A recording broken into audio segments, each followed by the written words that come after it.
All right, I think that should be back. We should be back. Is the volumes okay? Because everything got reset somewhere. Somehow coming back soon. Let's see. Coding.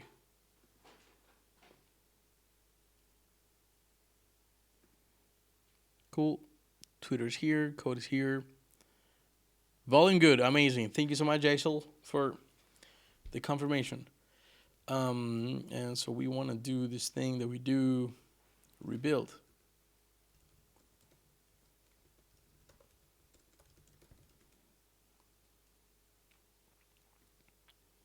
I think it's rebuild.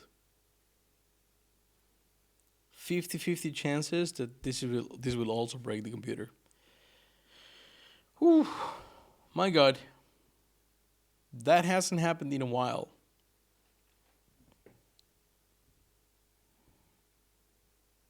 Cool. So now control should perfect.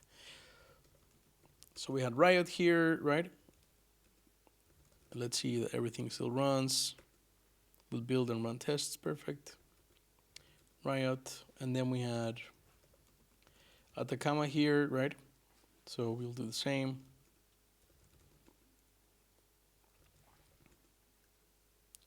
Perfect. And the last thing that we wanted to do was repo Nomad, right? Because no, Leia. This is enough. There you go.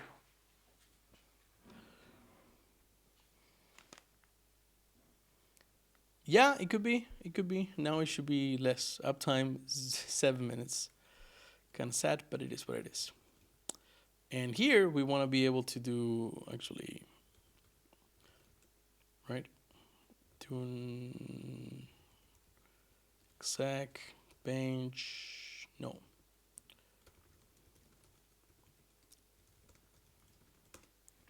There. And we're gonna run the same thing again. And for the love of God, I really hope.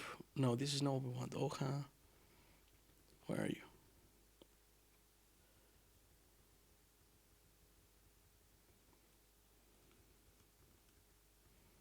Really? Okay. 100 connections. 100,000 requests.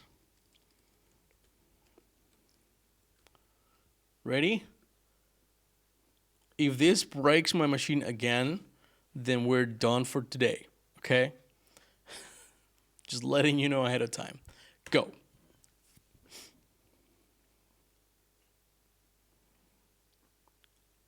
No, look at that. It's still 16K. I don't get it. Is it a limit that we have somewhere? macOS socket of FT limit 60,000. Maybe it's a KQ limit.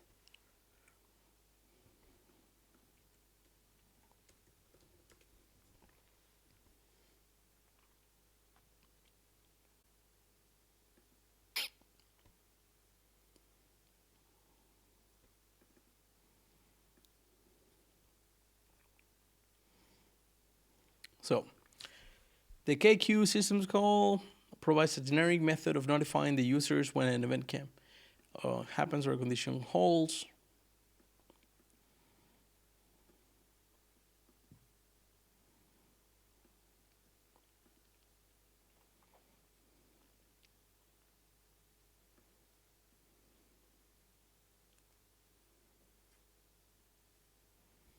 We can ask GPT about this.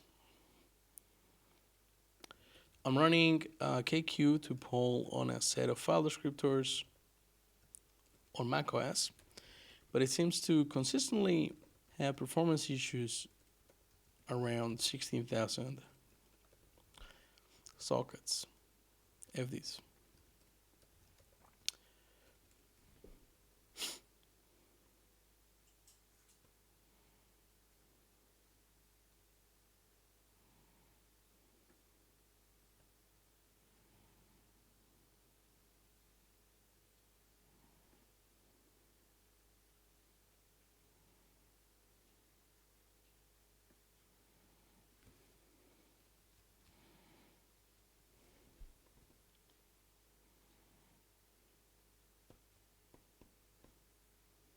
Hmm.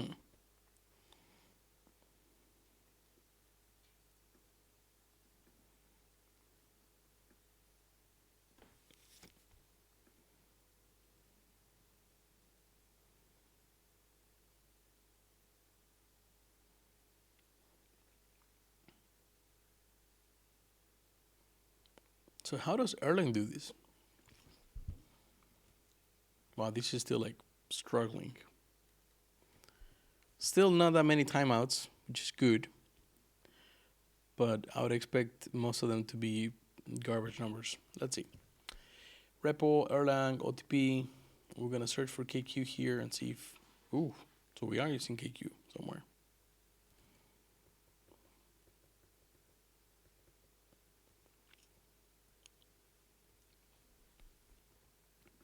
Emulator check IO. Line 129.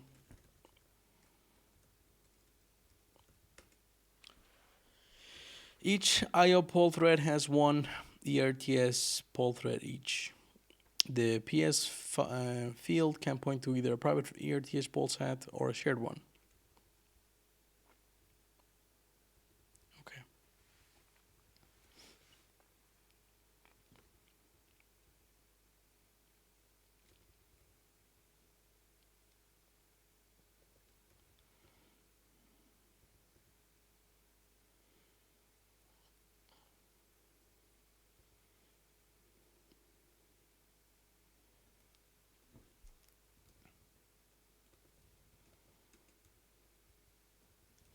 ERTS poll.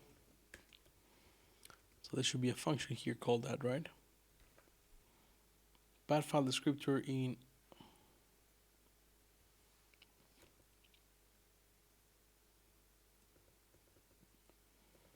So that's the function we're looking for.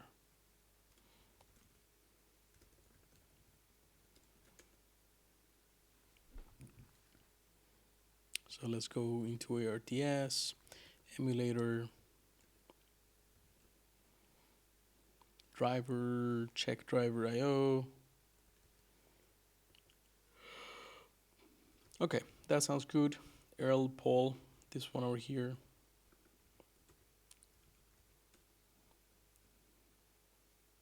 Oh, Lucas Larson. Maybe I should ask him.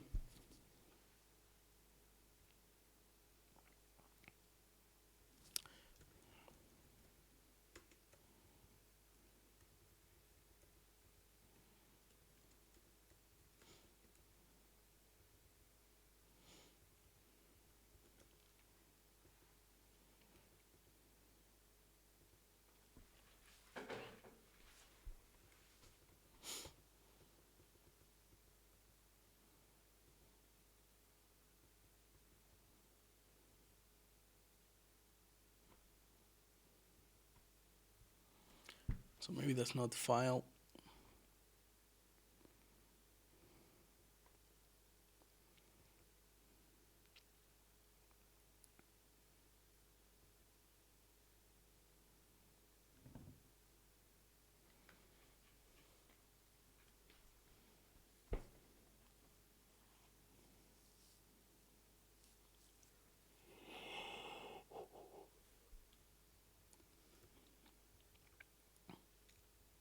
So I would expect this to be a thing like that is implemented for different operating system, right?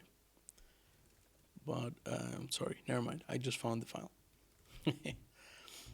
Okay, let's learn FD C++. Before we do that, I'm gonna pour myself a glass of Coke.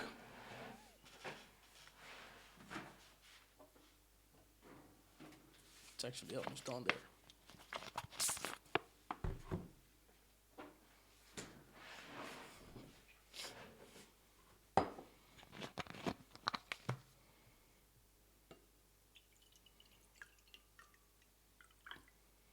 Oof. Bottle from earlier today, already flat. It's kind of sad.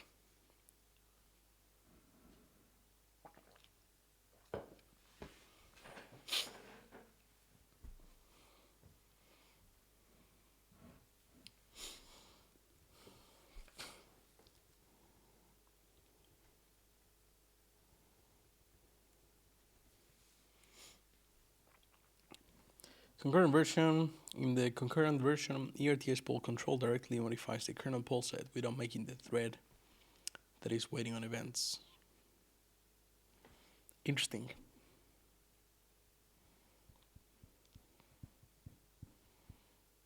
Is that okay? We're gonna ask ChatGPT, what is the most efficient way of polling 16,000 FDs on macOS with KQ? Maybe it knows something or it read something. So there's a type here. It's directly mapped to the native event type, so no extra copying is needed. Oh, that's beautiful. Note that no locking at all is done.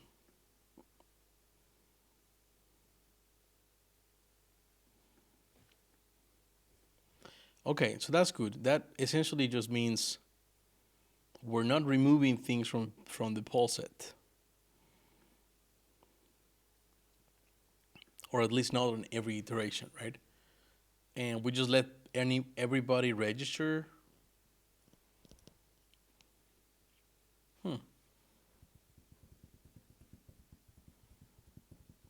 Interesting.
Okay, so here's where we are.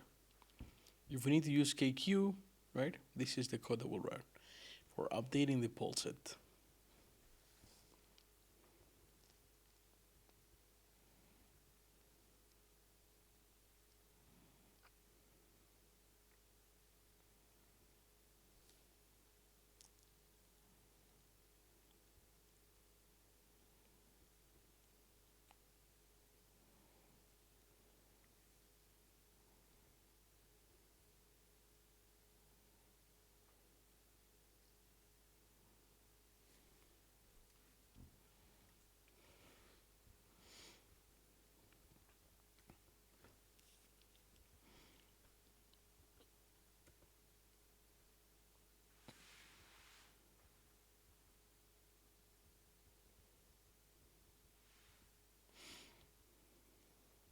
Poll control.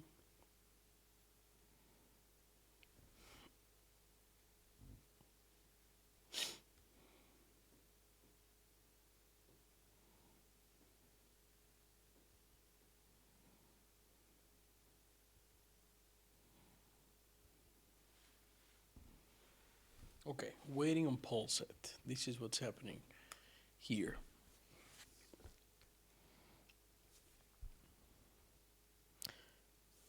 I don't really see the name of the function though. Poll export, save results.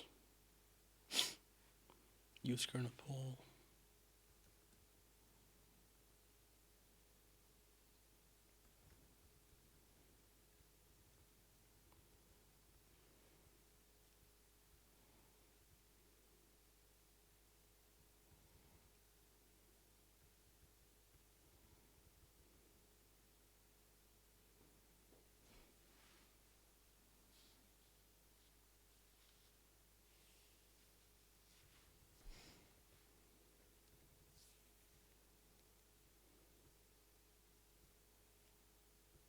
So this is iterating over this thing. I don't know what it is. Can't really find it here. And then it gets the events for each one of those.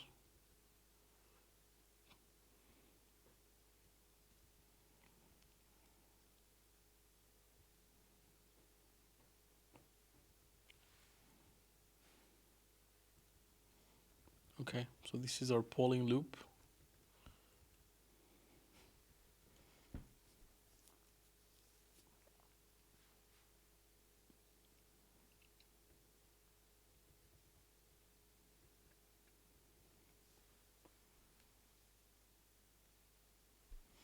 So this is iterating over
Okay, so I think it's here in the function check events, which is 66 lines.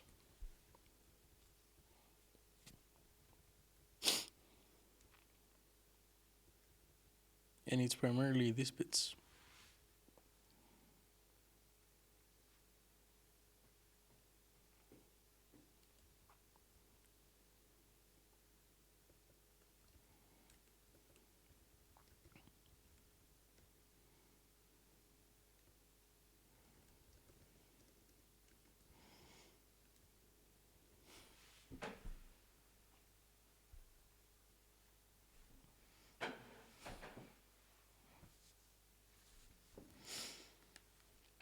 Okay, events identified by, we have a couple of things here, right? So we're saying file descriptor null 0 PR, and I guess that's a poll set.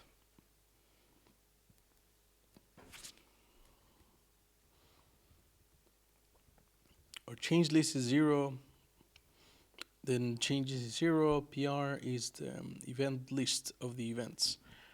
And then int number of events is the max number of events, and then we have the timeout. Okay.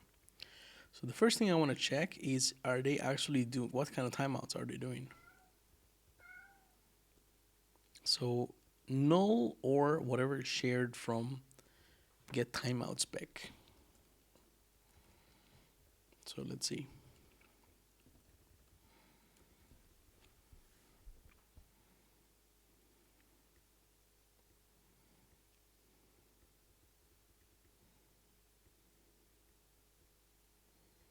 So 0, -1, or 1. Not really sure what this would mean here. So let's go back to the K event. time spec.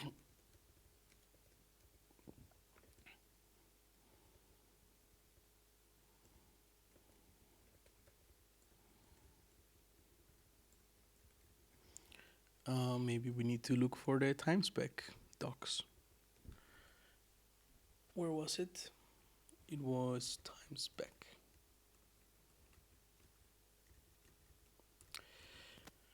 Okay, so no docs for time spec directly. That sucks.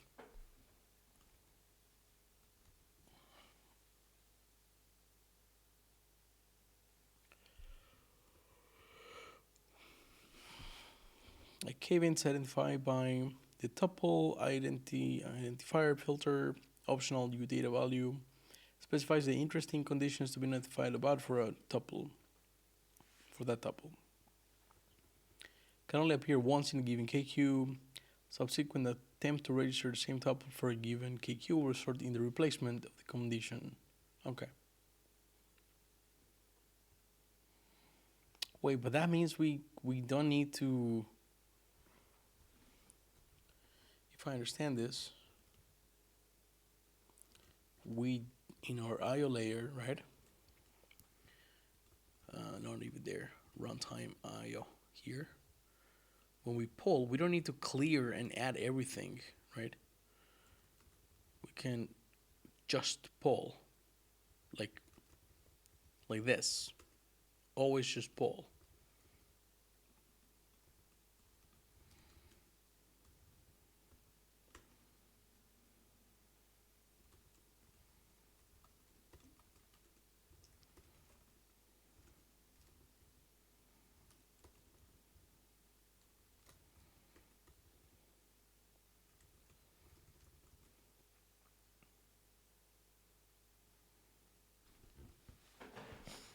Which should also should be less work, right?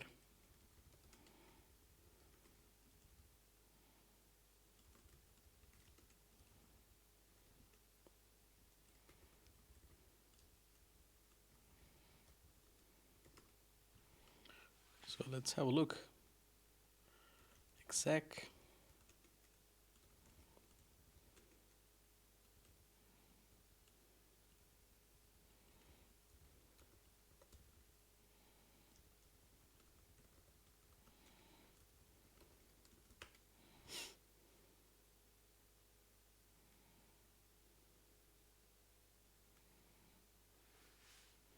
This is unaffected still.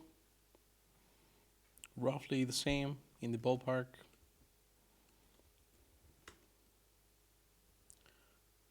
And I wonder now, the server was running there, so what the hell were we measuring? Let me close that and go back here.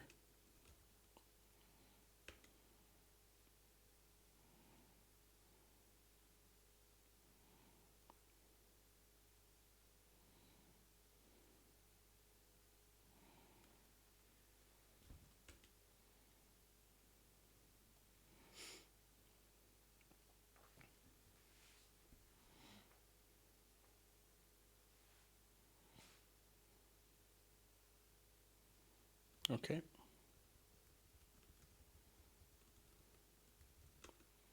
Starting the server.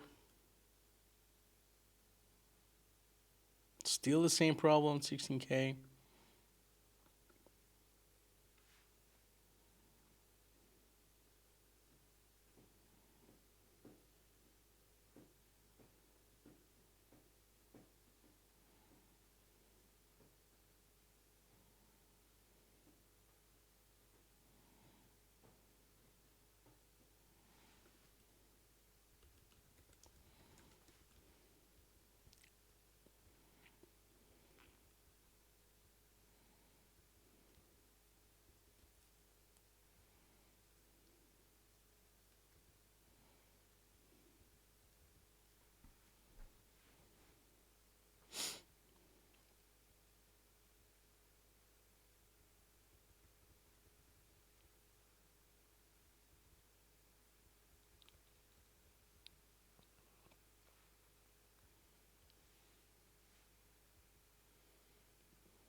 Hmm. I wonder if we need to make sure we call K event 64 instead of K event. Actually, yeah.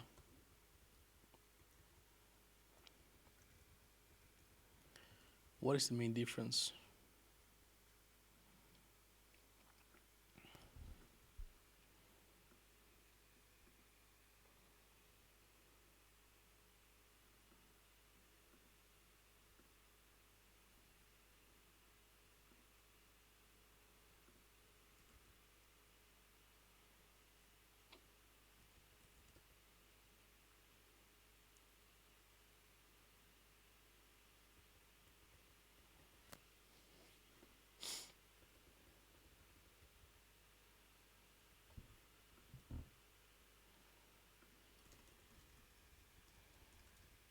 Between the K event and K event 64 syscalls.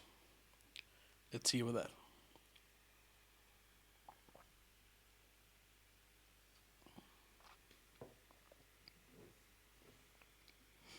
Oh, that's just for time? Seriously?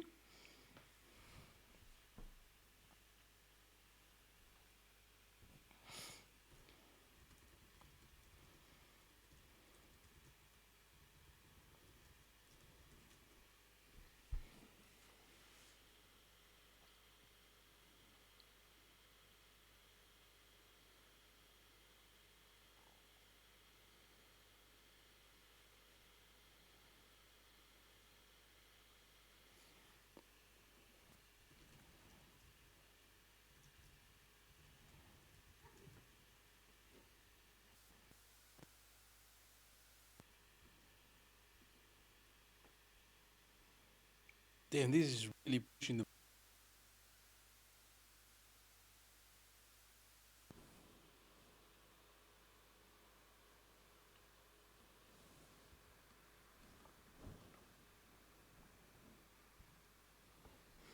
No, you smell like farts. Stop farting and then come back.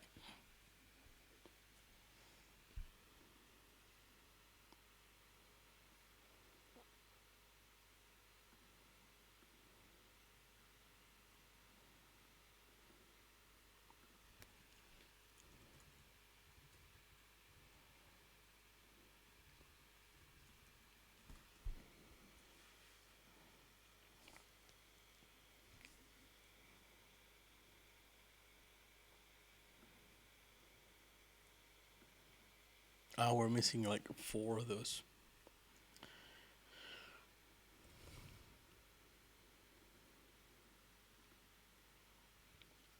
And that's a terrible bucket to be in.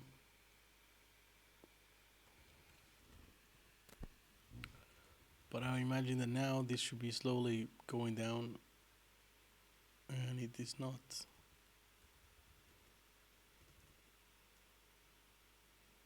Cool.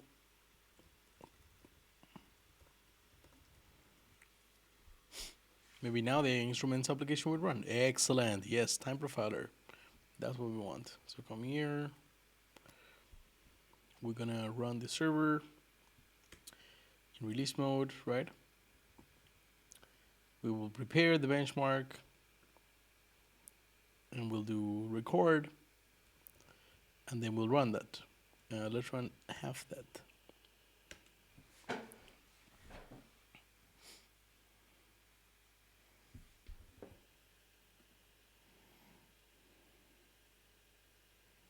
Damn, a lot of time spent on camel Unix accept.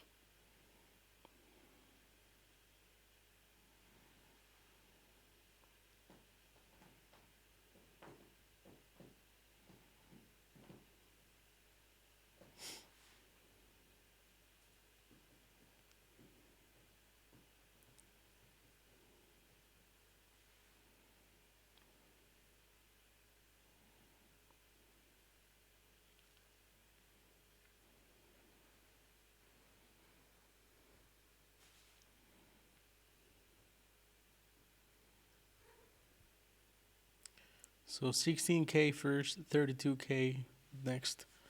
That is suspicious.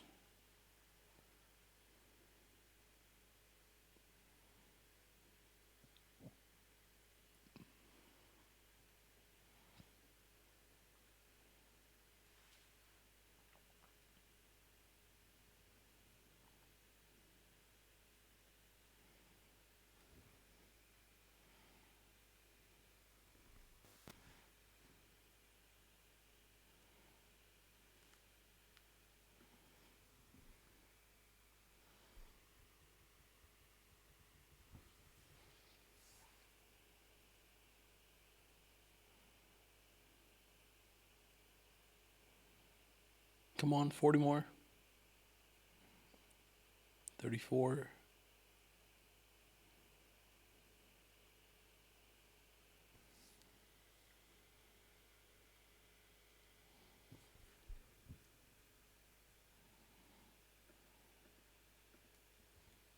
Okay. Finishing the profiling here. Let's see. Can I make the font bigger? No. This is just for that. So if I select everything here, then give me the heavy stack trace. Unix accept. And that's a. And then we have what? Compare?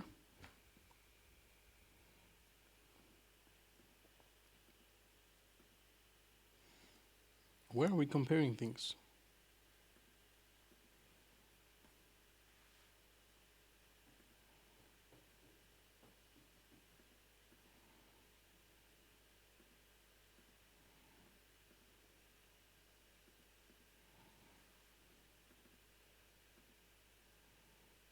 Oh, that was right.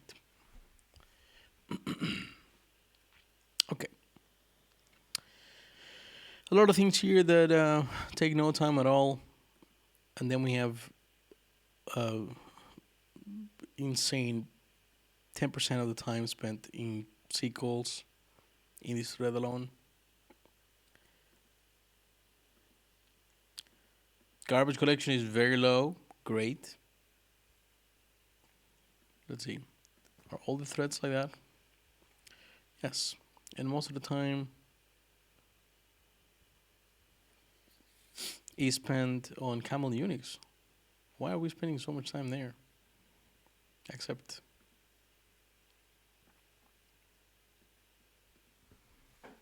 that is strange. So acceptor pool.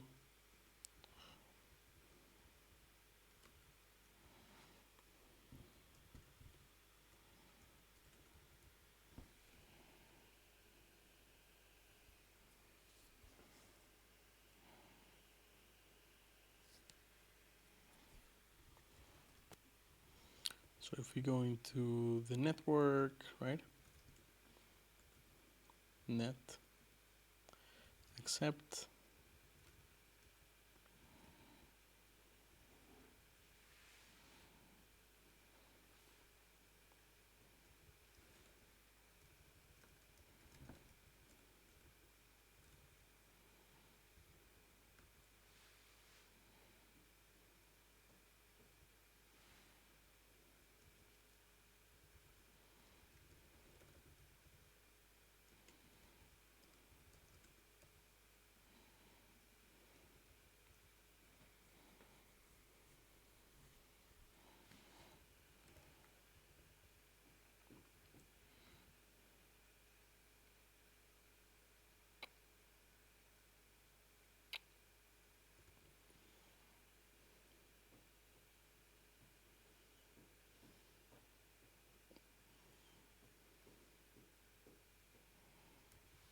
I am confused. Why is this, right? So much of the time of the program.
Not at all. Okay.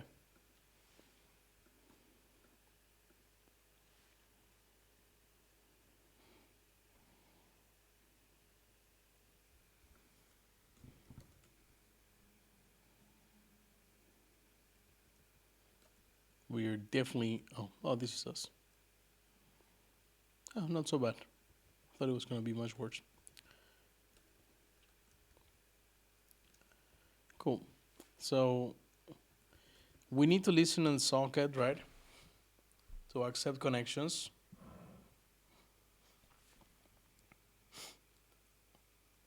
But apparently we're spending most of our time there. So I don't really know how.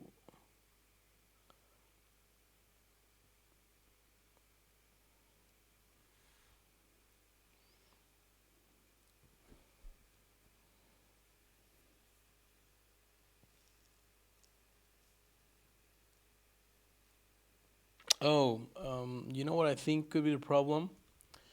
In the IO loop, right? When we do poll,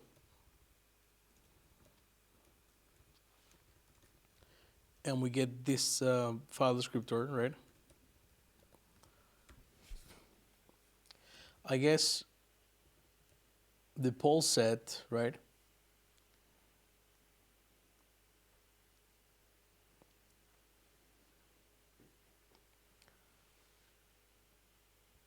Should replace the existing FDs if you have any. So when we do app file descriptor and we call poll set,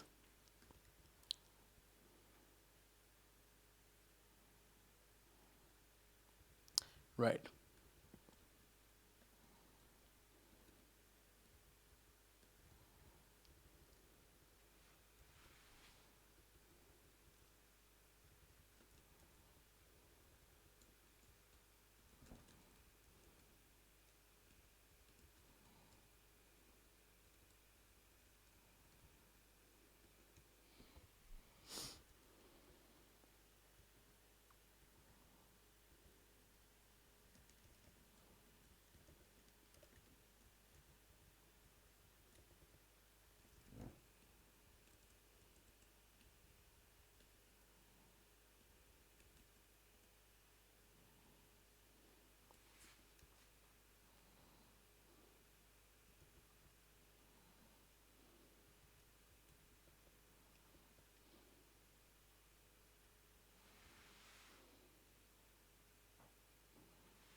A little confusing to be honest, because we are getting the file descriptors and we're adding them to the poll set, right?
Let's try removing the file descriptors directly from the poll set whenever we unregister a process for them.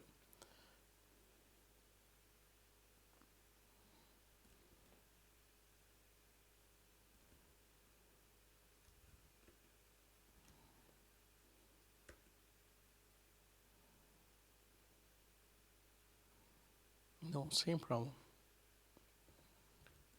Let's see if we change the limit first.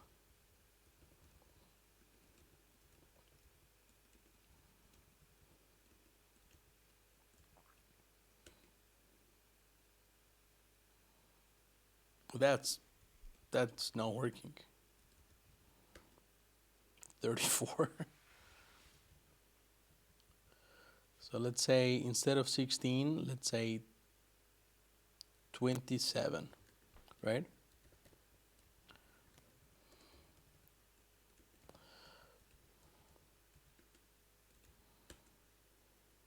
Do we get to 27? And then we stop? No, we still get to 16.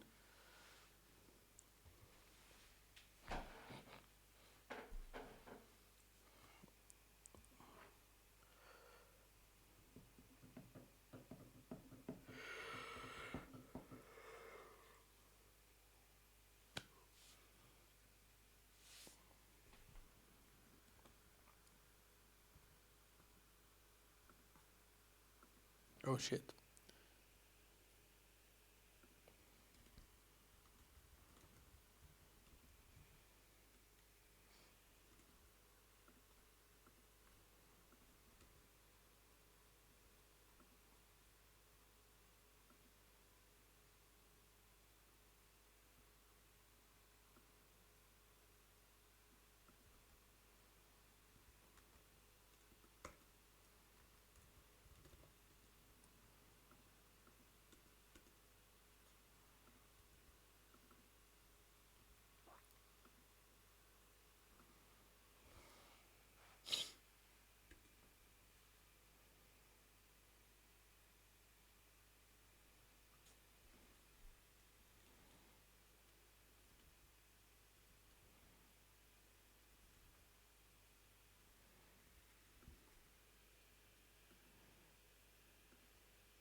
Okay.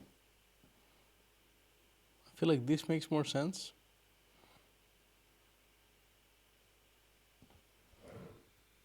We're not like stuck listening on the accept loop, right?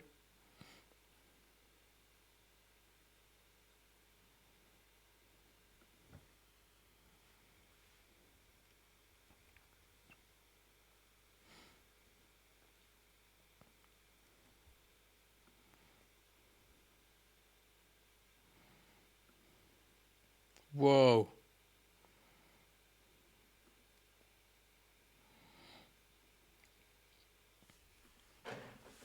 Who's calling that?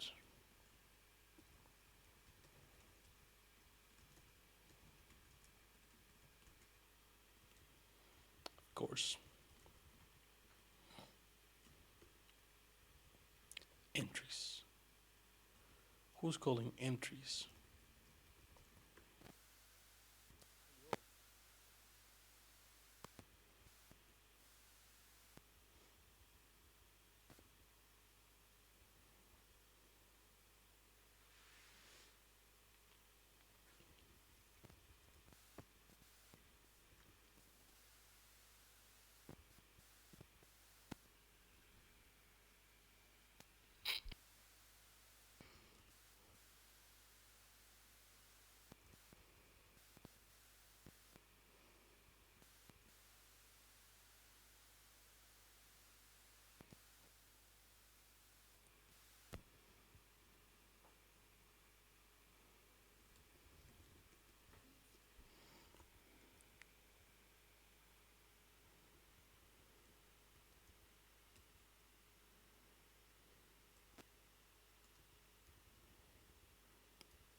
Gonna try that again.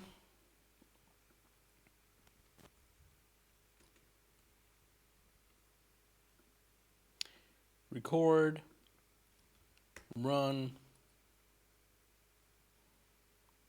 Camel internal lazy undefined. What in the hell?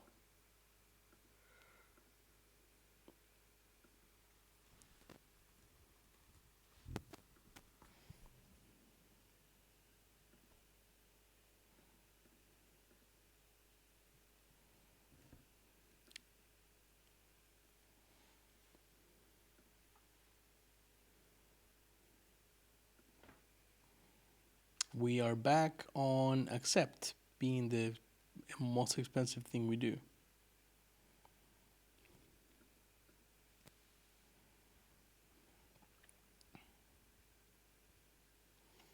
Call, accept, call, accept. Yeah, if we go through all of those, it's kind of the same.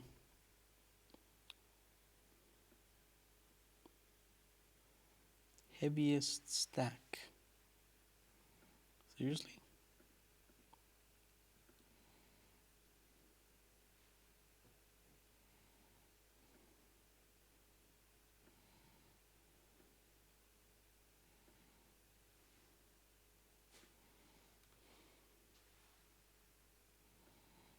Hmm.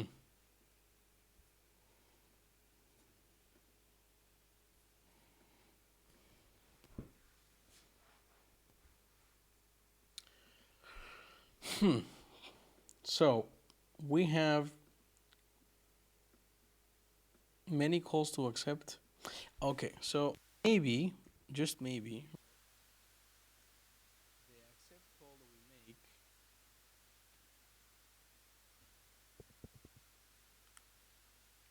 maybe the accept call that we make, right? What is going on? Is this cable also broken? Yeah. Time to get new cables, folks.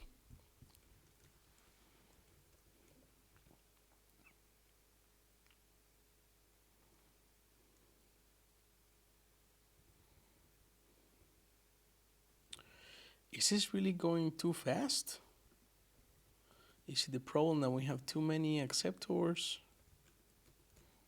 So on bench, hello world, right?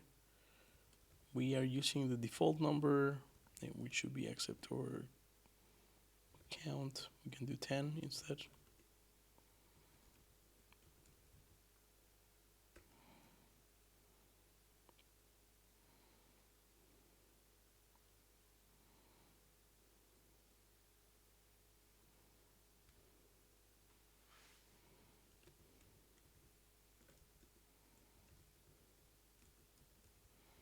We do 1.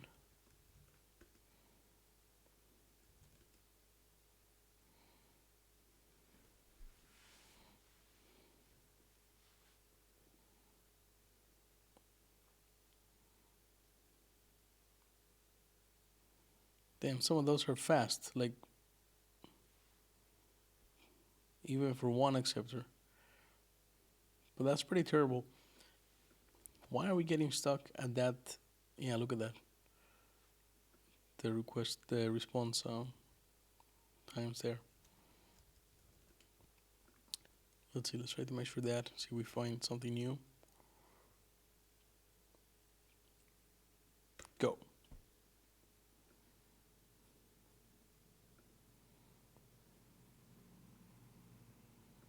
And we'll stop there, so that's fine.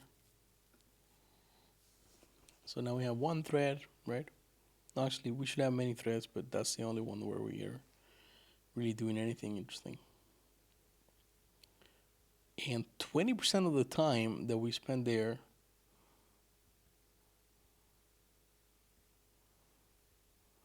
was spent accepting.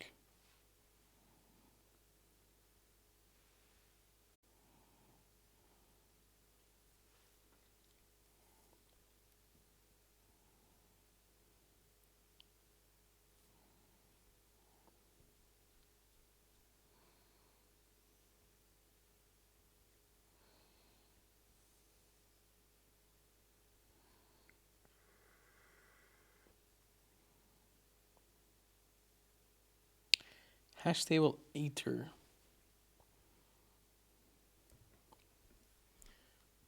Okay, let's double check that. Let's see who the hell is calling that. Of course, it's us, right? Somewhere in dash map we have line 21 ether, and we're iterating over that. I wonder if we can do this without locking the table. If that will be such a bad idea.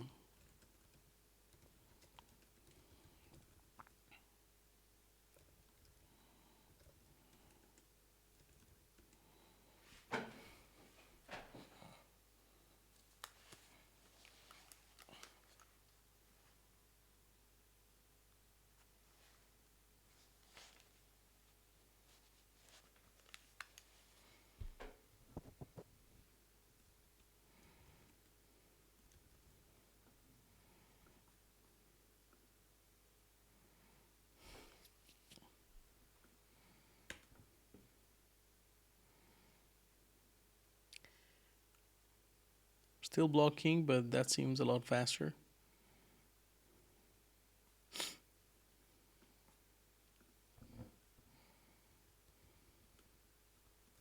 So it sounds like we have several problems here. They're distinct, right? On the one side, that locked iteration made things really slow. And I don't think we have that. Yeah, this is much better. So this is what we really want. Like, we want to see the scheduler, right? Oh, so Riot is a multi-core scheduler for OCaml.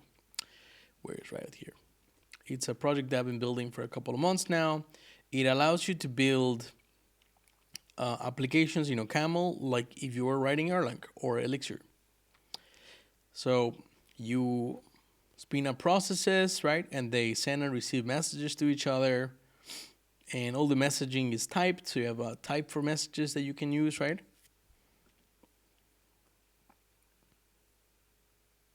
Thank you. It's pretty neat, actually. So some time ago, I was actually working on Caramel, which was a compiler from OCaml to Erlang. So you could use OCaml on the Erlang virtual machine. But that was a lot of work. So thanks for the follow, Fastbite. But this was a lot of work, and I couldn't really get it up and running well enough, right? Here's the repo. The compiler does work, and it generates Erlang, but it's not just the compiler that you need to build. And when OCaml got algebraic effects, I got headfirst into that. Oh, amazing. No worries. I never know who is like jumping in, so I try not to assume what people know and don't know. So I just like drop information. Dope. Yeah, so actually, if you're a V8 engineer, then maybe you can help me out with something here. That'll be good to know. I'm having this weird issue, right? Where apparently, when I do a little benchmark on HTTP server, right, that runs on top of this runtime, I am consistently getting capped at like 16,000 or so request responses. I'm running KQ for actually polling the file descriptors. And right now I'm using a single poll set, right, to register all the files there. So essentially, whenever you need to register a process, this goes into the same poll set. When a process dies, we remove it, right? But then every time in our dedicated IO thread, right, when we run poll wait, we are essentially saying here is the poll set, and this has all of the file descriptors that we have. And my intuition tells me that once we reach around 16,000, we're starting to see some blockage somewhere. But what do you think? Like, any thoughts on that? Look at that. It is pretty fast how we get to 16K responses, right? But then it just dies. So you limit, I forget how to see this. Unlimited, it says. That's probably not true, though. Is it -S? Yeah.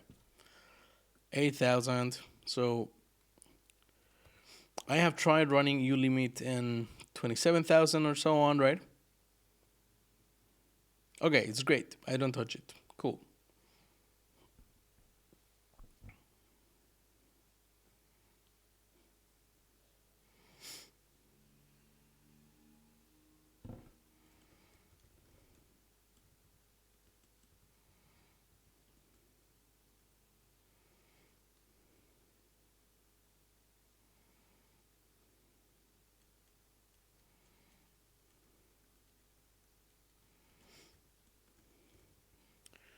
And the behavior, get the janky behavior is more apparent, right?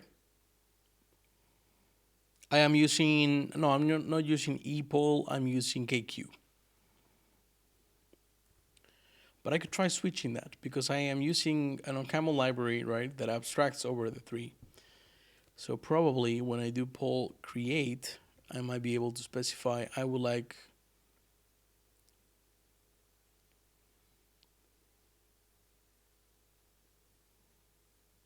nope. And I guess I probably want to tell it how many events I expect though. So do we have a backend? Yeah, we do. If I do backend specifically, I can choose between these three. I don't think I'll be able to instantiate them myself though. So maybe this is not really letting me switch. So the thing is, I was using a different library before that used epoll, and things were not faster. Like KQ got a lot faster on Mac, at least switching to KQ.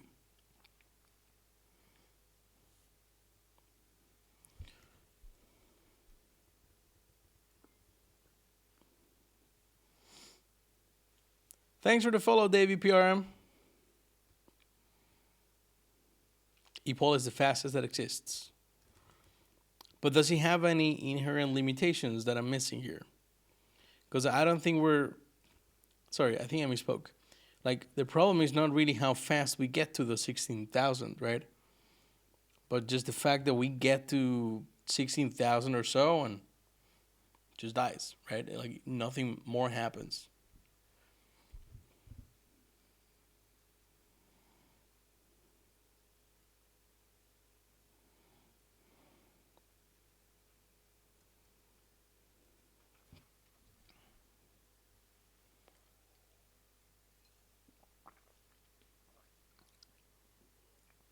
Correct.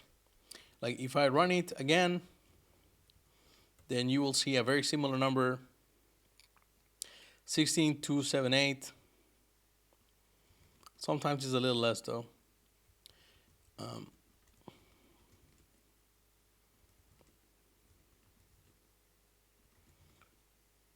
This is now making me look good. What in the hell is happening now? OCaml run param B.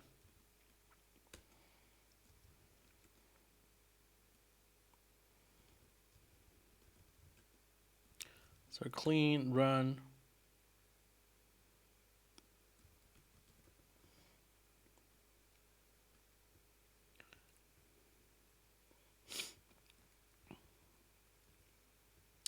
I need to switch out this parser. But on a good day, when that doesn't fail like that, so I tried to simple get it as raw as possible. Try to find a bottleneck. So would you go down to, I don't know, TCP, for example, to see if the problem is introduced somewhere between there? Or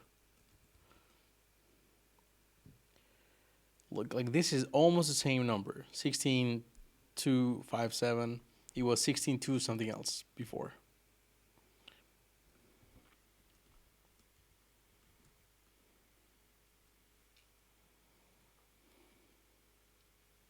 What I thought was that maybe KQ had a limitation on the number, right, of file descriptors you can pull at a time.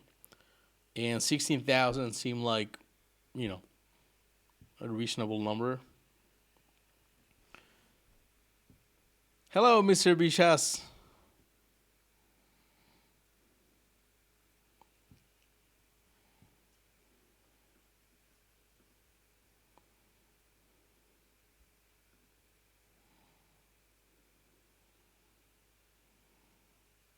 Owl. Are you talking about OCaml XYZ? This? Scientific Computing OCaml? Or are you talking about RDF Owl? Because this owl I have used, the OCaml one I have not.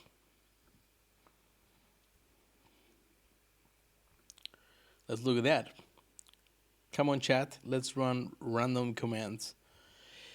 This will set what? We're gonna ask ChatGPT. What does this do?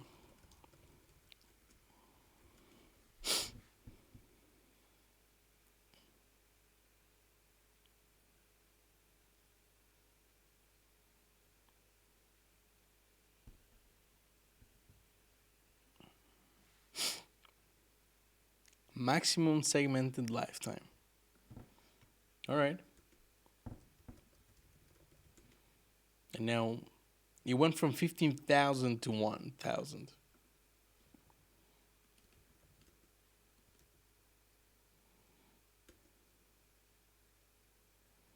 Same number, very close by, right?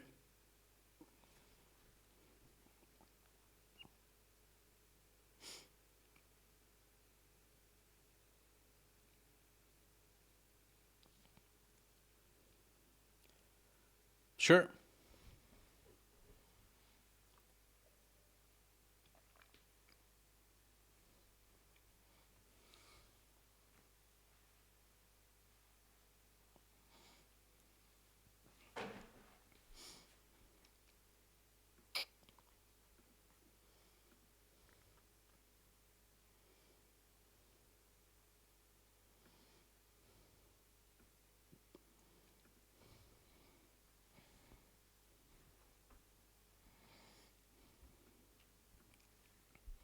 Right. So this is gonna close lingering TCP connections faster. Is that the trick?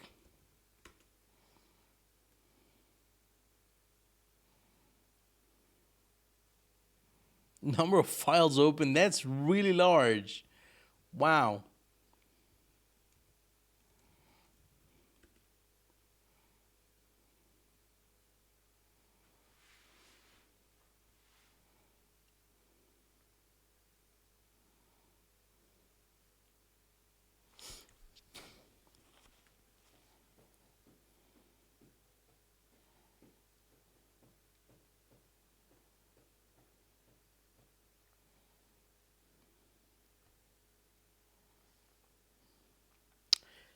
Uh, it behaves differently.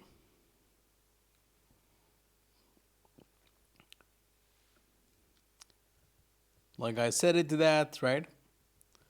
And then I run, and then we get roughly to the same number again, right? And then after a little bit, it just keeps going.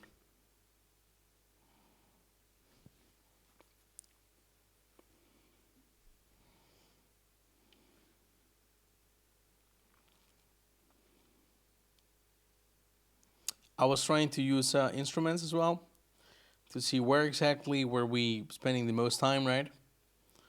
And this is a good run where most of our time is actually spent on the scheduling, right, of functions, which is great. It's not very good that we're doing the hash table iteration, so I was actually getting rid of those. Um, so, you know, it's not ephemeral connections.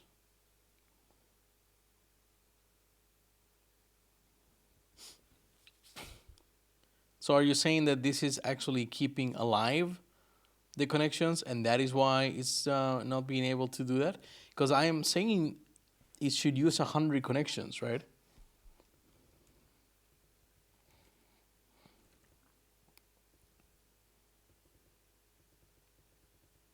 What I'm looking for here.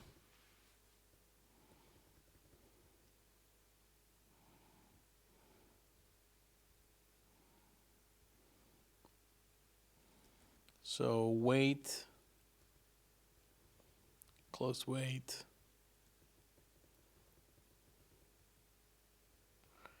I would say there's maybe 100 of them here, but let's see if we can Yeah, definitely 100. When I search for weight, I got 201 results, so it's, one on one each.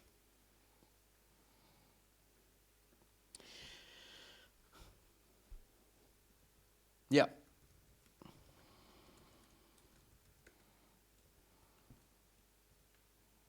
Time weight, isn't it? I think it's maybe weight. We don't have time weight. We do have fin weight too. Is that what we're looking for?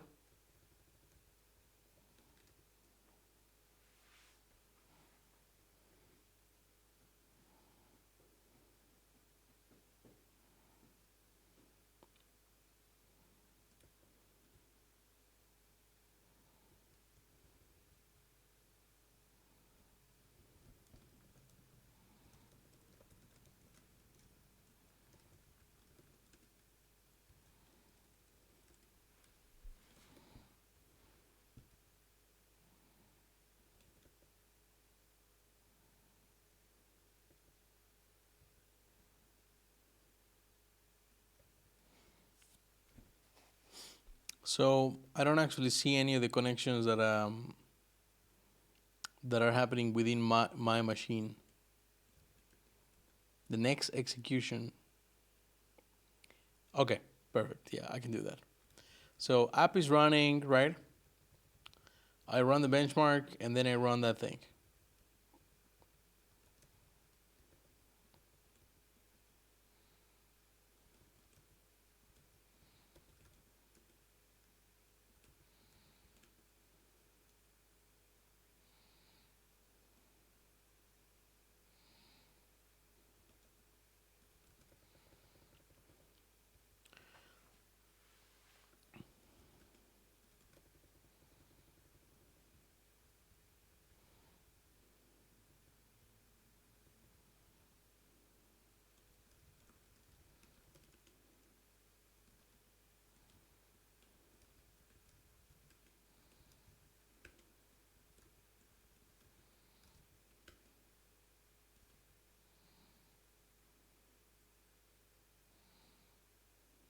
Don't think it's doing that.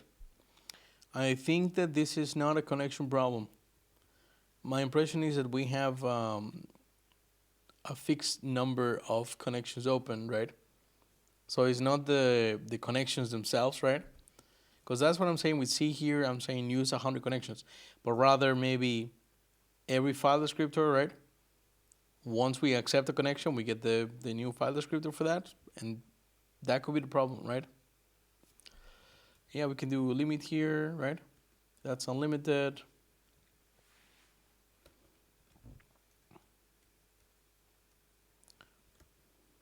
Unlimited should be good, right?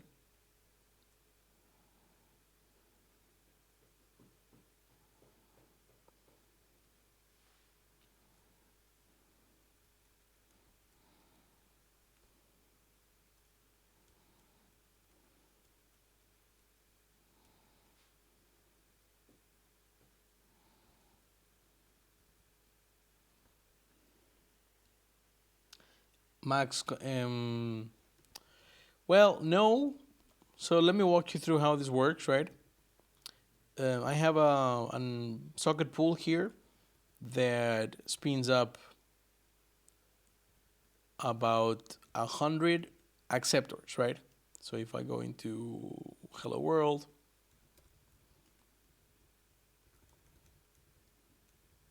so with 1 or 100 acceptors, the problem was the same, but let me just walk you through that. And then every acceptor, right, runs this little loop here. So we call accept on the socket, right, and we wait. And eventually we'll get a connection, right? And then we spin up a separate process to handle that connection. And this is an Erlang style process, right? So this process is essentially constantly accepting. And then every time we get a process, we just go into sort of spin it up. So another process in another one of the threads that we have for the scheduler will take care of handling this. So we don't have any hard limits here.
Sorry with that.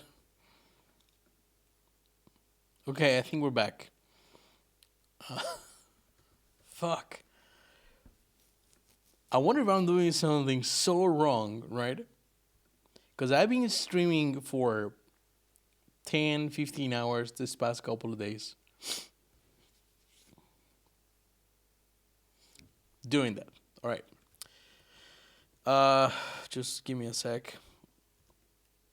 I need to go into .files and do rebuild sh. Will take just a second.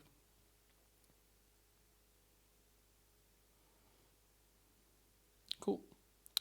So now I can go into Nomad.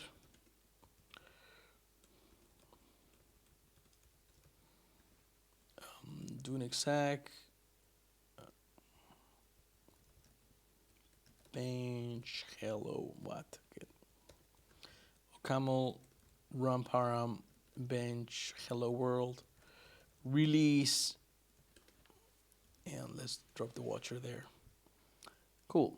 And we're gonna grab another command from chat because that seems very safe. And we're just gonna put it here. Ready? Whew. I assume that you want me to put a host here.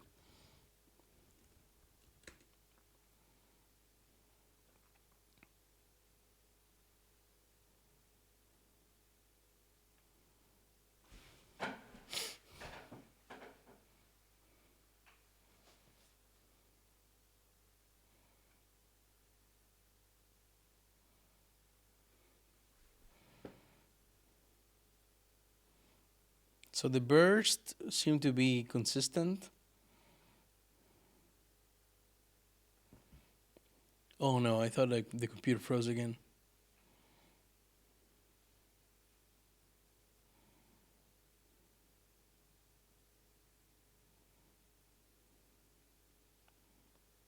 And I think we're done. I think this is not bursting anymore.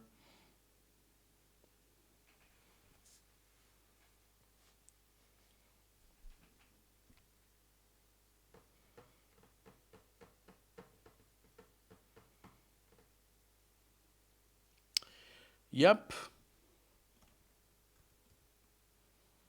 Good latency though and everything, but you know. Really good latency actually. Look at that. I want to drop that to a single digit, but yeah.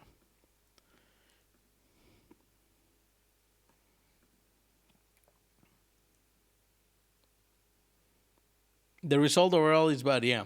Like I did not expect that to stop, right? Clearly we're still bursting, but nothing happens. But what I didn't see were, for example, timeouts in the connections and stuff like that. So this makes me think that we're not even like managing to create the connections, right?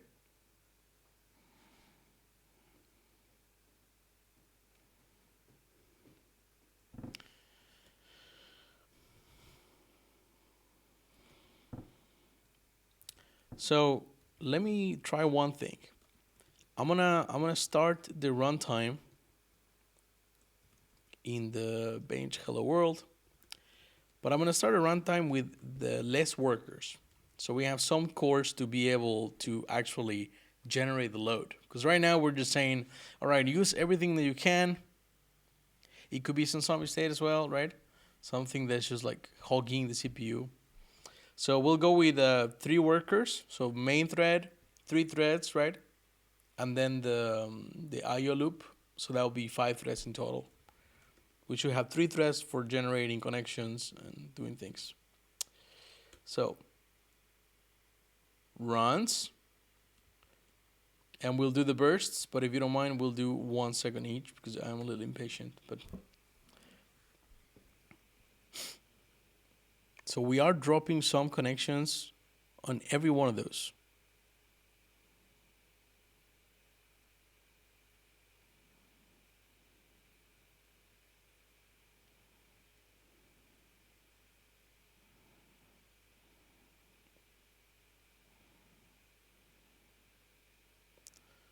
and then at some point we just stop.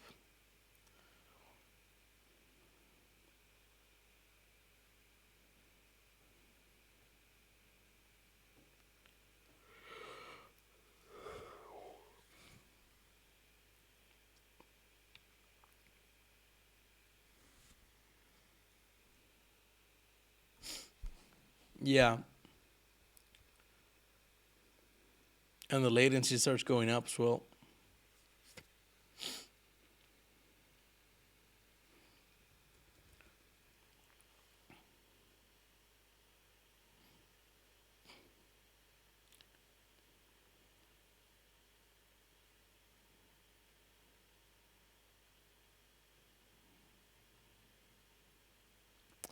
This is consuming an ungodly amount of CPU for something that is running one acceptor, right? In only 3 threads.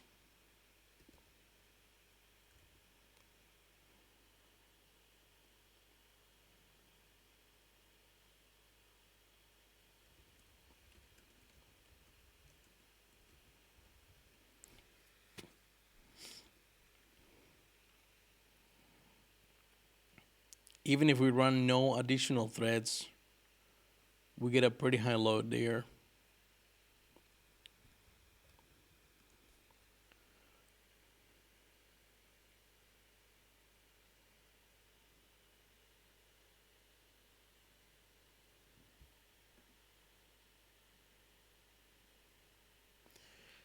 Maybe you should get a what we call that a minimal benchmark device. We get the smallest device that we address and benchmark only that golden. Right.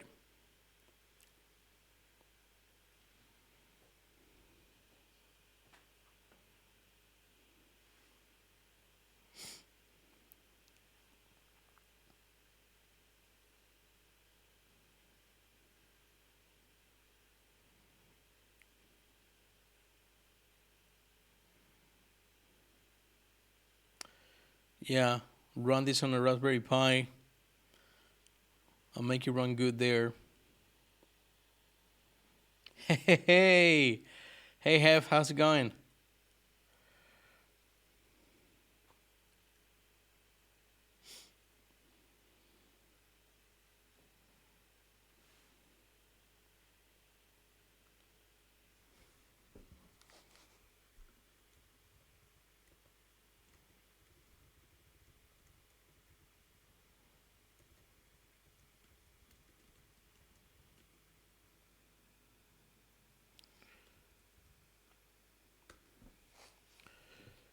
Yeah, I do. Right now, I don't expect this to actually be worth much, right? Like, it is just a test for me to see, like, oh, this is doing the thing I expected to do or not, right? See, around the 16,000 mark, this is 16,335.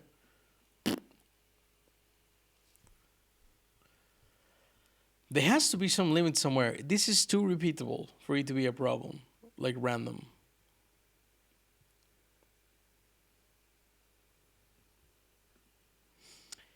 Right now, we're not really benchmarking. We're just sort of load testing, right? We have the server, and it's a Hello World HTTP server, and we're running as many requests as we want or can, right? In this case, 50K. And we're just trying to see why, like, why doesn't it take the entire load, right? The entire load test. It just fails through at some point.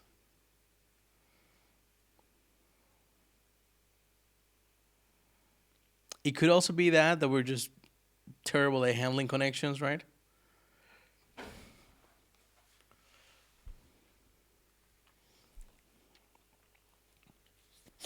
To be fair, the this layer, the HTTP layer, right, does not have nearly as much time as anything else put into it.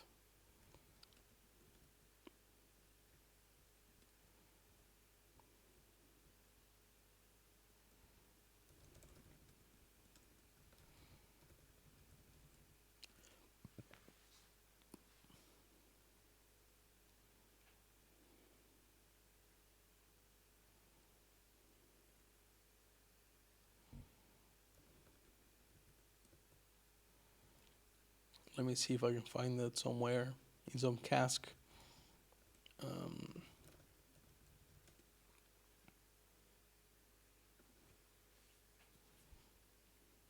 Okay.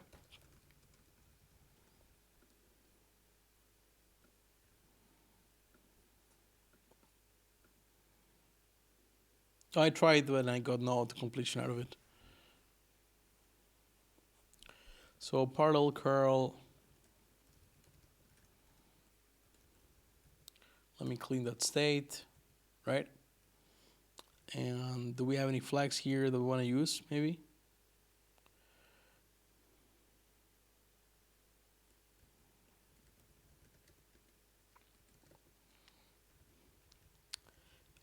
J, right?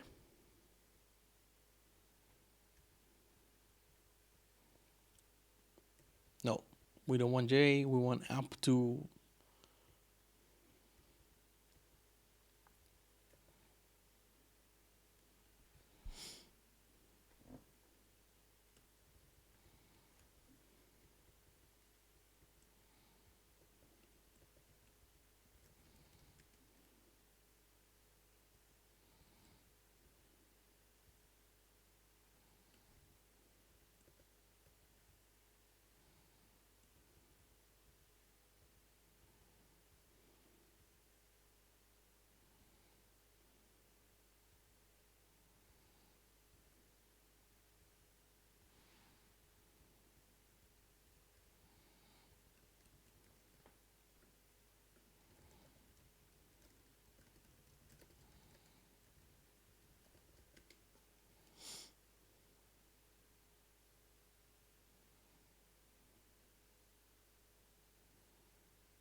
Yep, I already did that. It's coming from Homebrew. I couldn't find the like a repetition flag or something.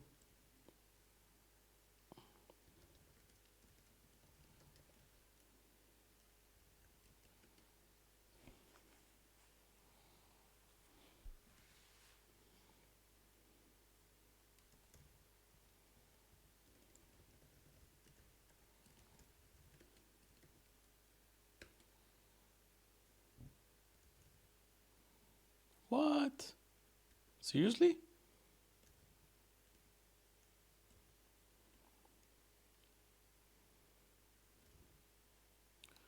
Why is she trying to connect over?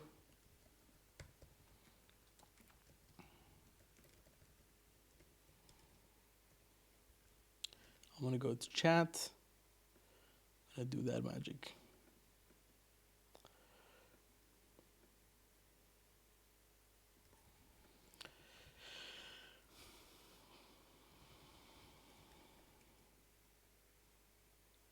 Ready, chat? What? Oh, right. We have the magic.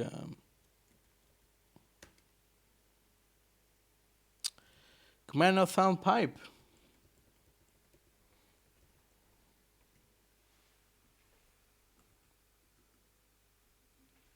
Command not found F.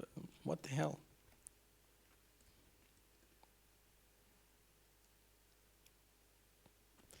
Why is she trying to connect to port 80? I don't get that.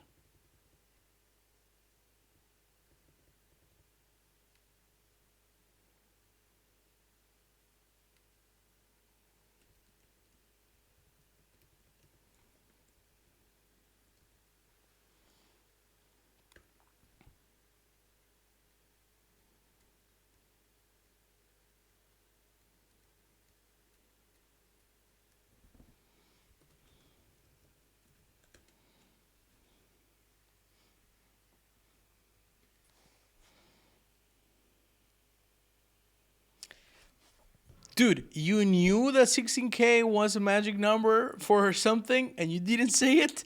We could have started there. No, thank you so much, though. Yeah, it makes sense. So half open connection limit.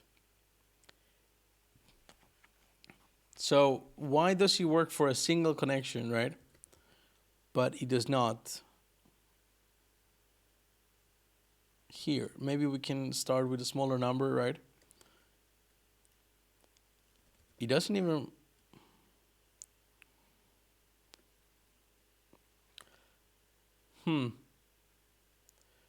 This doesn't look right though. It says fail to connect to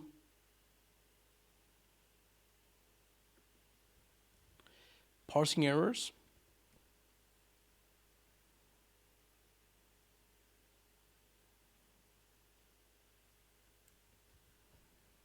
Tried sequence 2.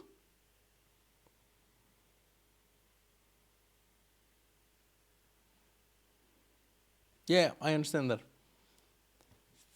Okay, so how do we actually use this together?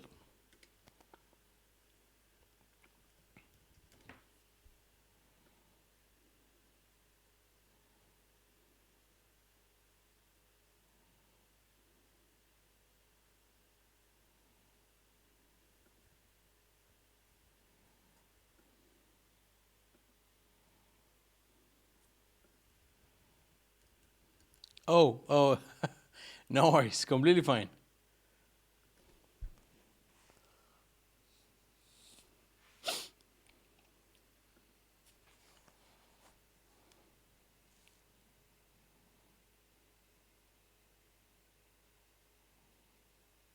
Go team, go chat. Yeah.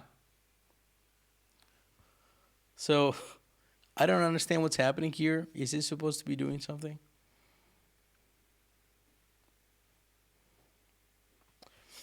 I think just right.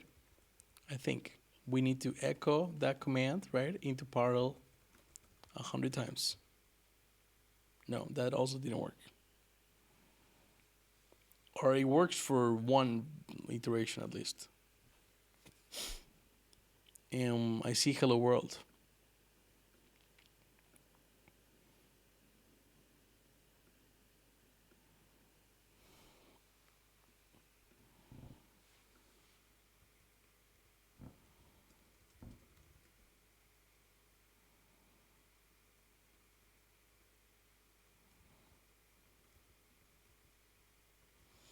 This parallel command is just not doing the thing I think it should be doing. Right?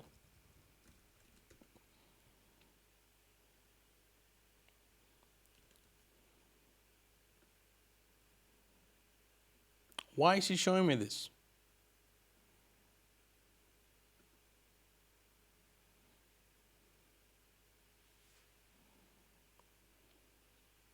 He didn't do shit.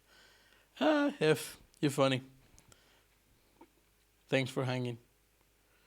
Okay, so I'm ready. Hit me.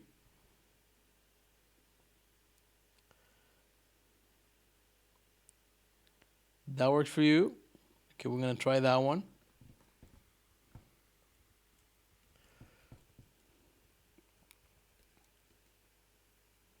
Nope, that is not it. That does not work. So Frank got one here.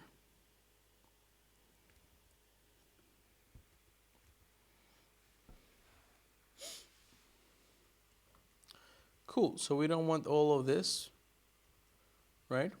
We just want to do curl like that. I think we got it. Yeah, that makes sense. So if we send 2, we get 2. If we send 1,000, then we get 1,000 hello worlds, and it seems to be doing the thing right, right? See, come on, it's doing some stuff. It seems to work correctly. So now we can go to 16,000, the half limit, right? I don't get it. Like maybe the OHA tool is just fucked. Most likely we're doing something wrong, but this seems to be replying with hello worlds everywhere.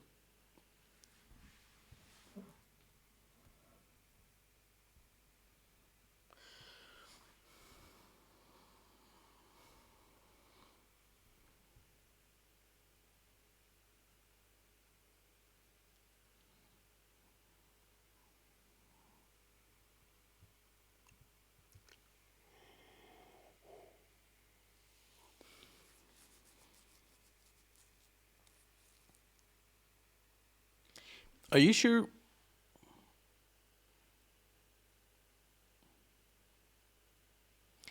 Are we sure this is doing anything in parallel though?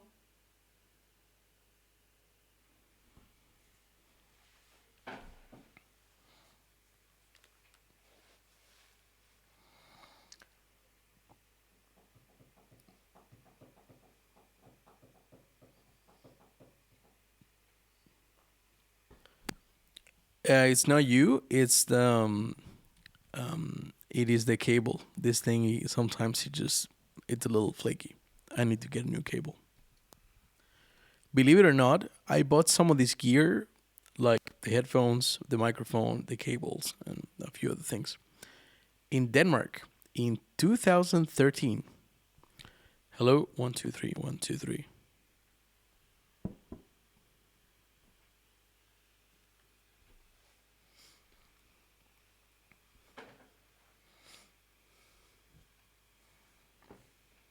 This seems slow. Then, if this is parallel, it seems very slow.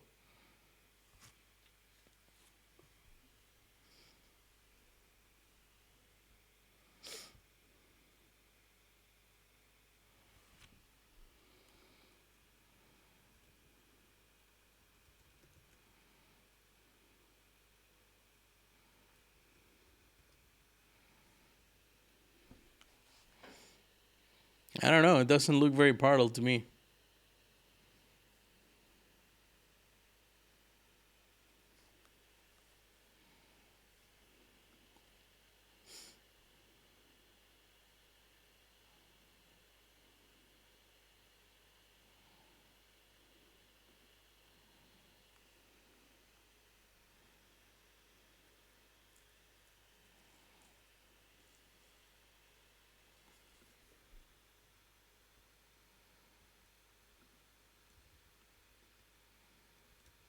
Right.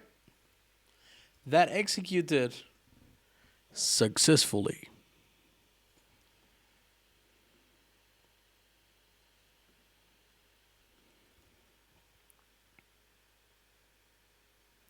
My guess is that the n here, right, is the number of concurrent times things should run, right?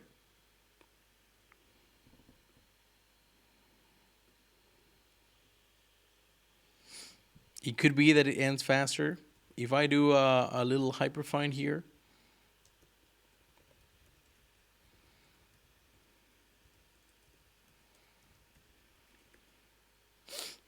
no, this, I mean, come on, it's 20 something milliseconds, right?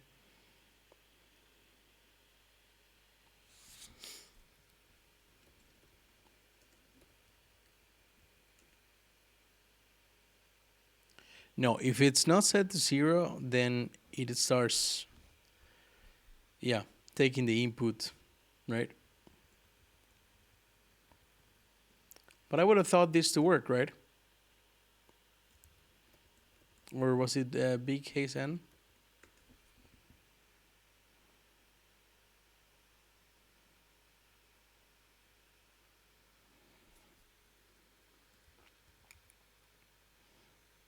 There is a flag.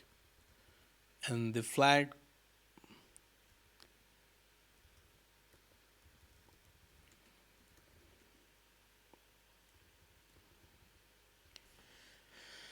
semaphore, shebang.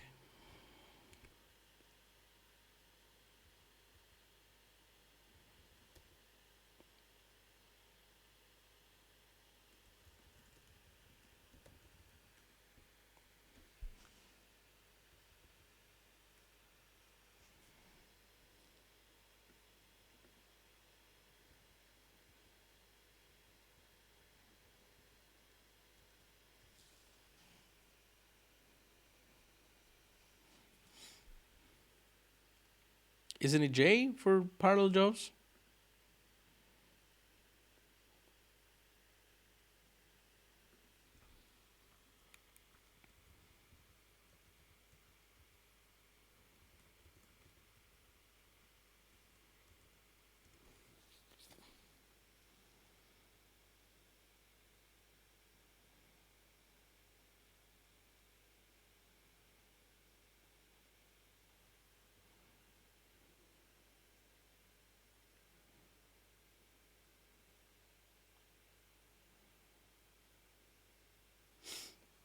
Liquid phase, yes, absolutely. In fact, the thing we're running right now does just that, right? So I will do doom build release, right? And then I actually have a tiny binary here that if I go into my bench folder, look, this is it.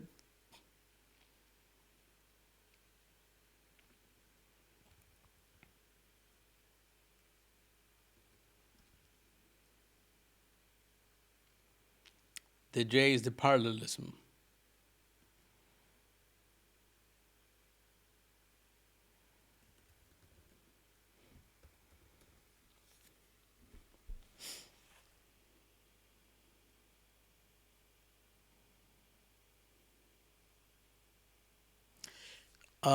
Yeah, so the Doom build system just appends.x for all of the executables.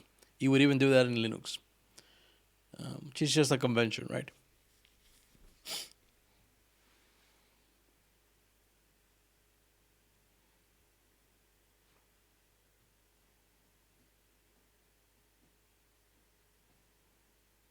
I am seeing more, right? Curl maybe schedules, yeah.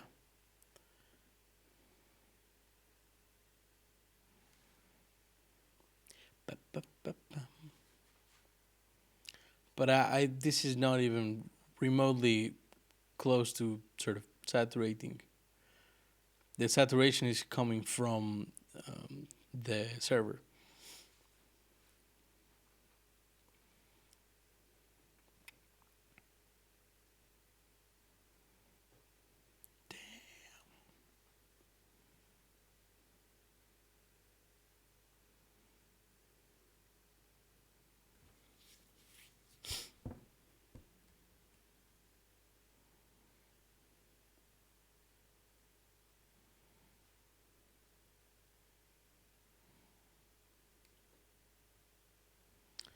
What I'm thinking though is that maybe the problem is not happening when you spin up new connections, right?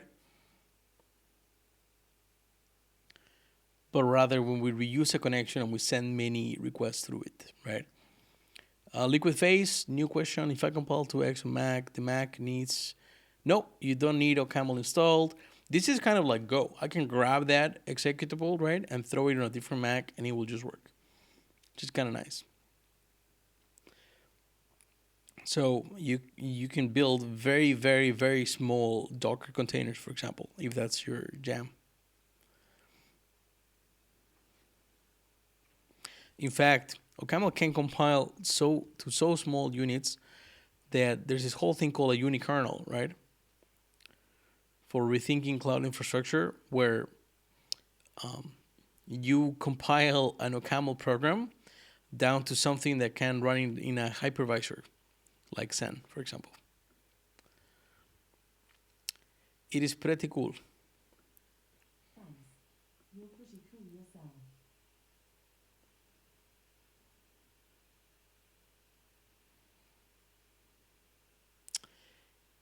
It gets evil as soon as you need dependence. Yeah, dependence management is the enemy. So that worked. That worked fine. What in the damn hell? So just out of curiosity, what if I run Oja, right? But instead of using n, right, for the number of requests, I set that to 1. And I set the connection number to be really high, right? So we send 1 request per connection. Would that work? That did not work. I guess it has to be the same number, like that. What? Connection reset by peer. This is probably a bad idea, though.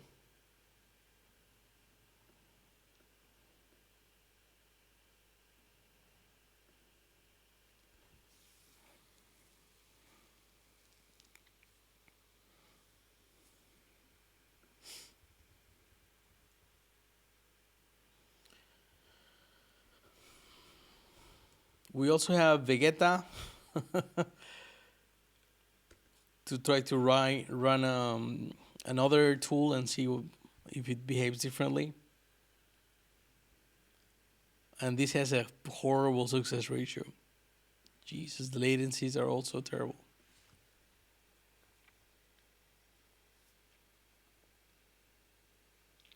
But I like what you're saying, Frank. I like what you're saying about the 16K being the limit of TCP half open connections, right?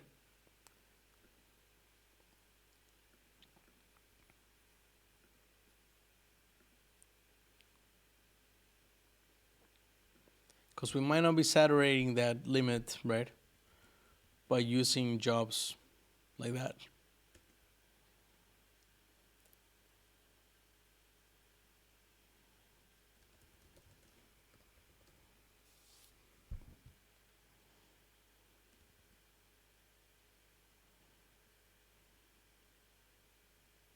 I mean, I can do something dumb like just, I don't know if that's even going to work.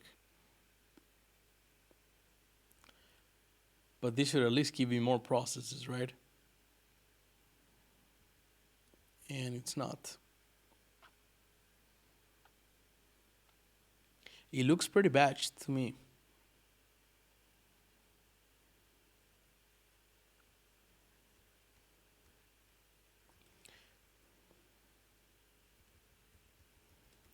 All right, let's do that. Do I even have HA proxy? I don't think I do.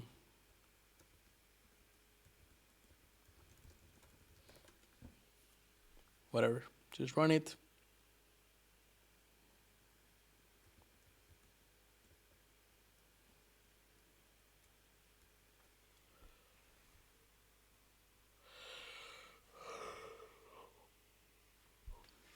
No, come on, just run it.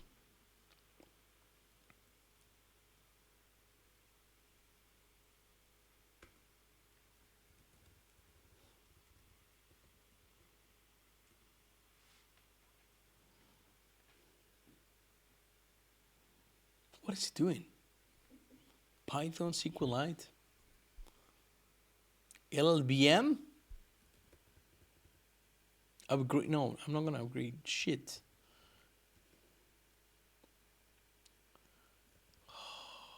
This is gonna force me to open the config file. No, I already have it there. So I need the default configuration.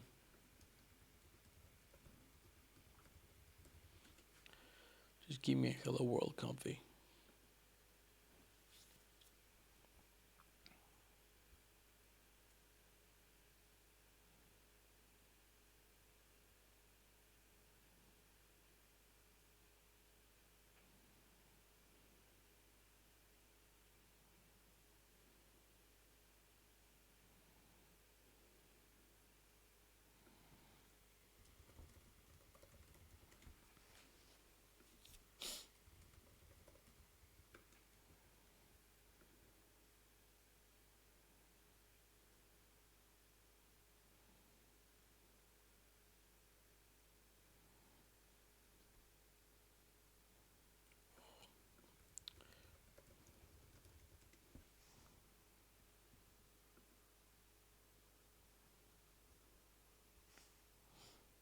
Cool. So HTTP client, timeout, connect.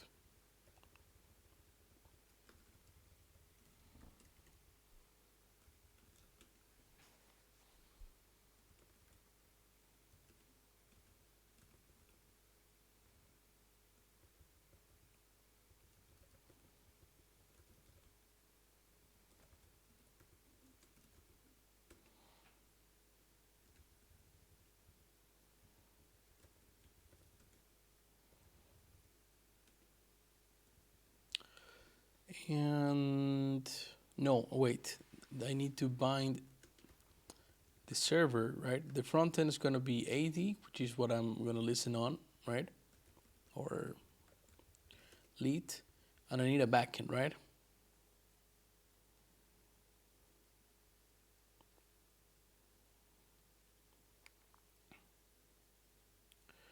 There we go. That's the stuff.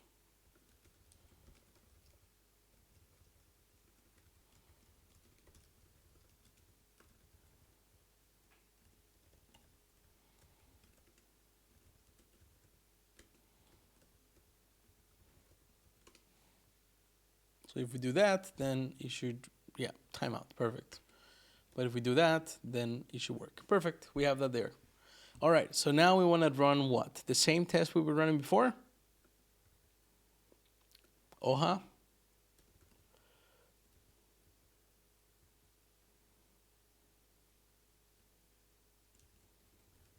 Going straight to HA proxy.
I don't think we did, though.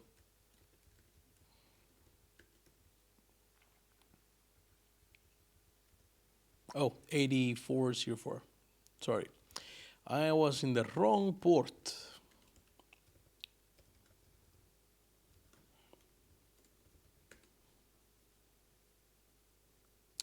You sure about that? 8404, HTTP. Stats. I guess we can go there on a browser, right? Yeah. Whoa, look at that. Do do do do do do.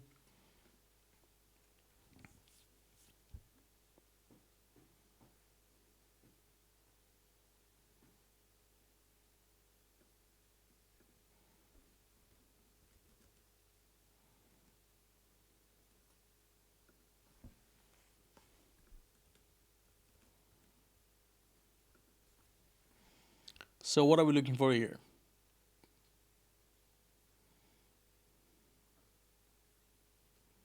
Sessions.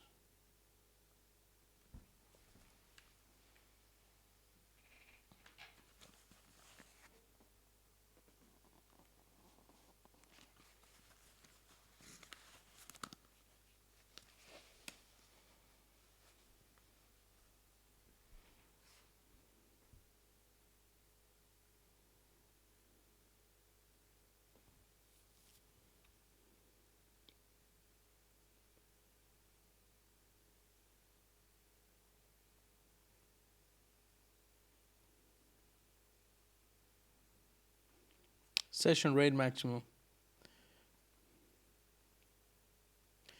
Current.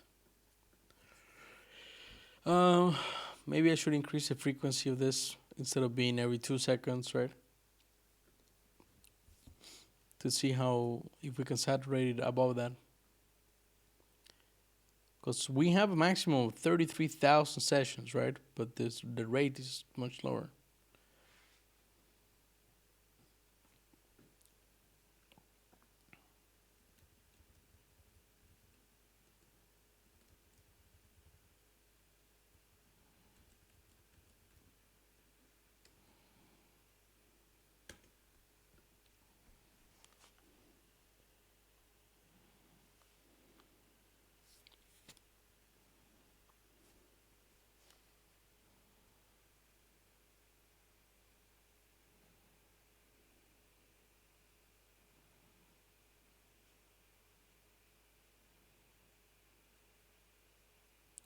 Yeah, I would love to graph the current ones because I think this number is just dropping like crazy. It just sticks very low.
Ready?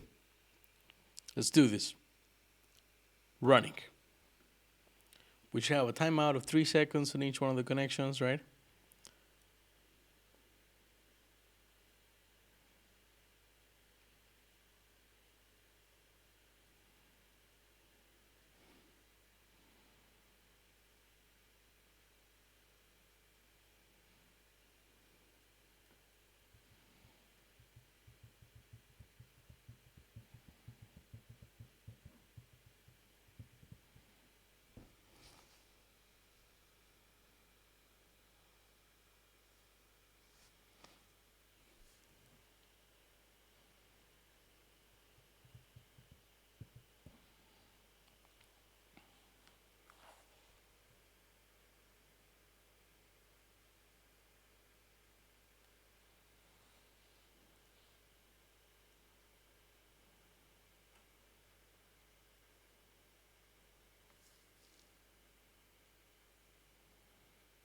So I don't see that many timeouts here.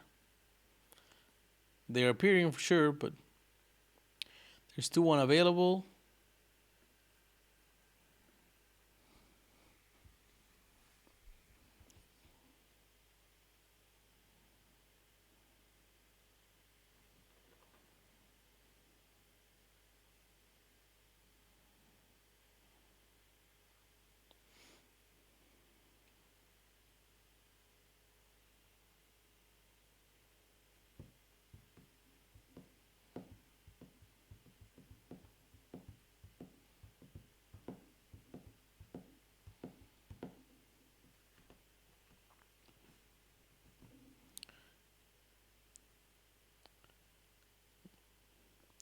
And that's that's a little worrying, right? Okay.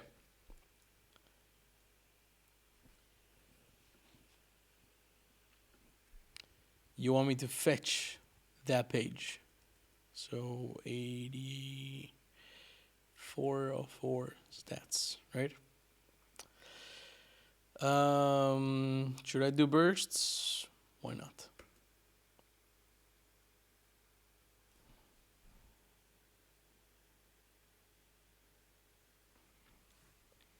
This is pretty stable.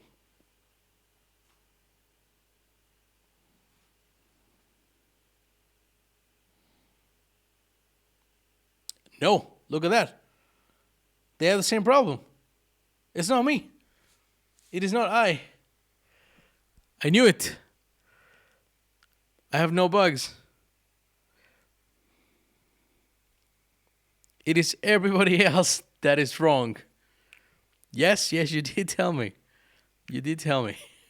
I did nothing wrong. Oh my god, that is such a relief.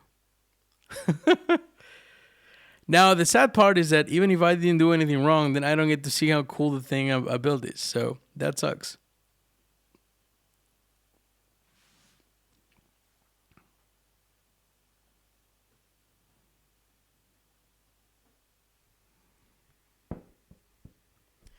But I will get a machine that I can test on.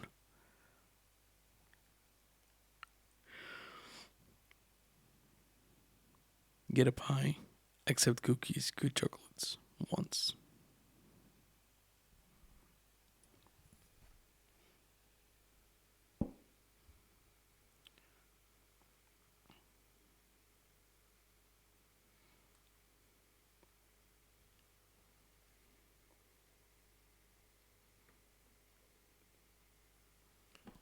Best I can offer you is a sub.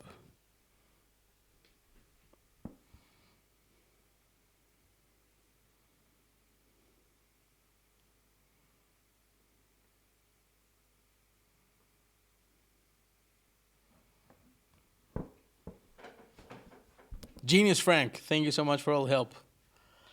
So that's interesting.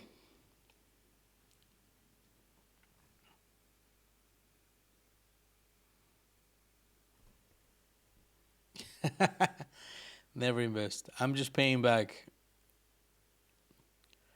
It's all right. No worries.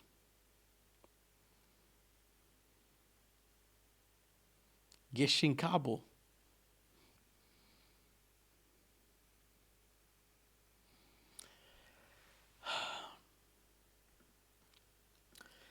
So I guess what's frustrating about this is that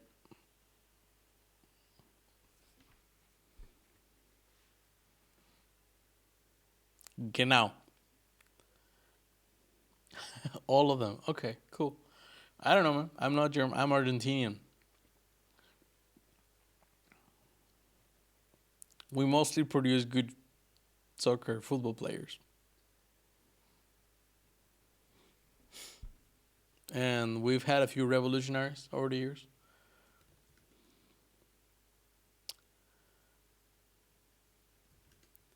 So, hmm, what would be? I guess then a reasonable way of testing this in this machine will be just to say like, if I do 10,000, right? Without keep alive, without burst rate, it will be to say like, well, just test 10,000, right? Like that. Oh, but this fucker still like that was 10K and then 6K.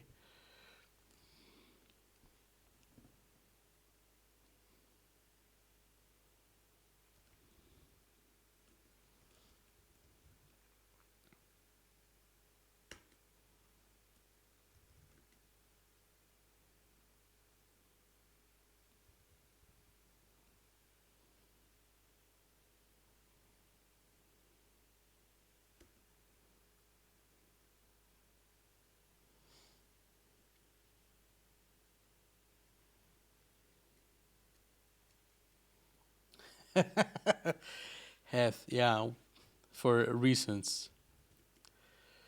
Yeah, in Argentina, especially the south, and in the south of Chile, and in the south of Brazil as well, as far as I understand.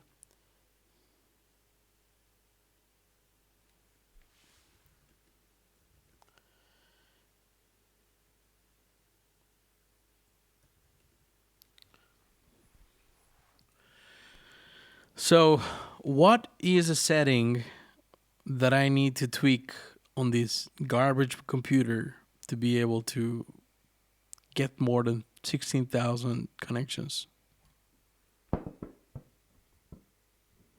Me?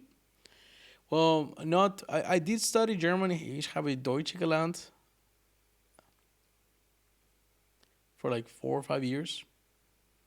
Whoa! Mawixi! We're getting raided! Welcome, Raiders! Welcome, Raiders! This is fun.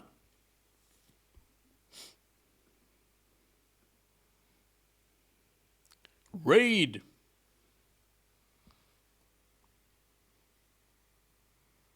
Nice to meet you. Mawixi. Yeah, yeah, I guess this is the first time because I raided you last time. Nice to have you here. Thanks for choosing us. Thanks for choosing us.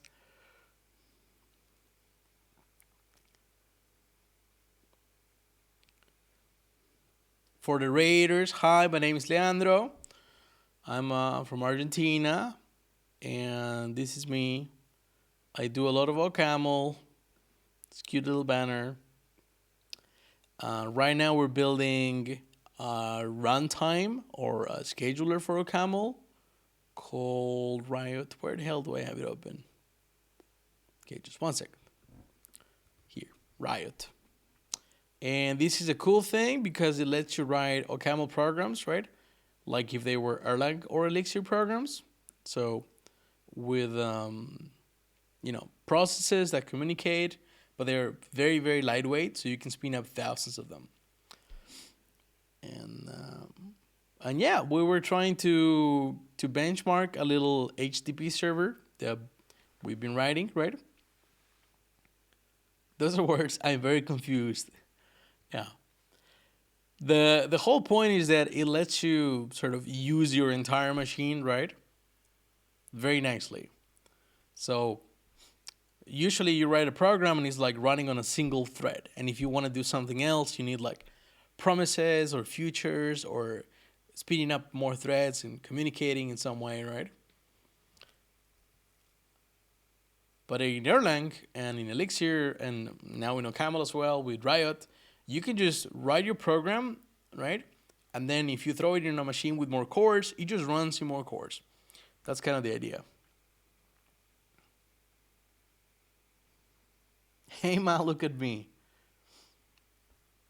So this is the thing. If you're curious about it, I've been building some more things for Okamo lately, and just recently got accepted to the sponsors in GitHub. And these are some of the libraries and stuff I have been building. Socket pools, an HTTP client. I love this one. I think you're gonna love this one as well. Minty is a tiny little framework for building TUI applications, right? Like this. Look how pretty that is. And it's gonna get even prettier in a second. Gradient progress bars.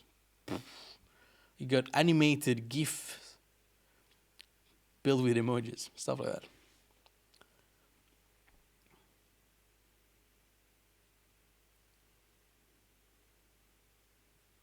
Erlang is fantastic. Love it. It's actually the reason I am in Sweden, because I got a job at Klarna writing Erlang.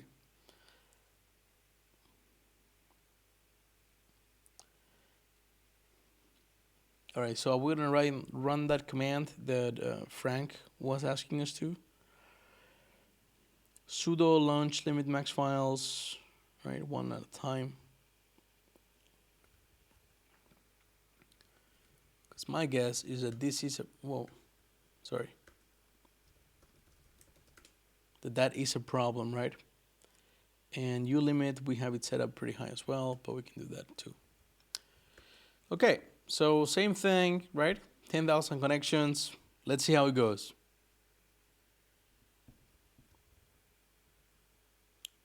I did, yeah. Oh, sorry, delay.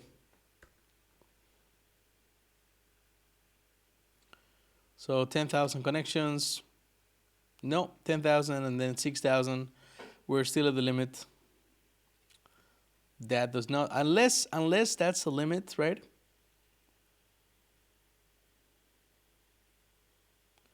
You limit 24,000 from running Caramel.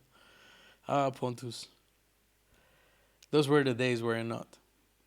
How's your kid? All things good?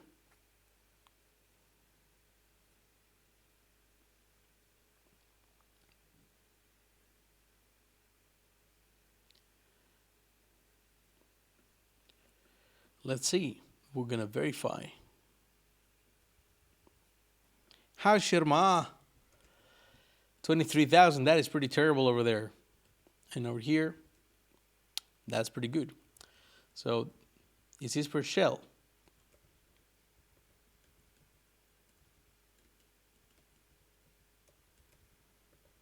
I don't think it maybe matters, but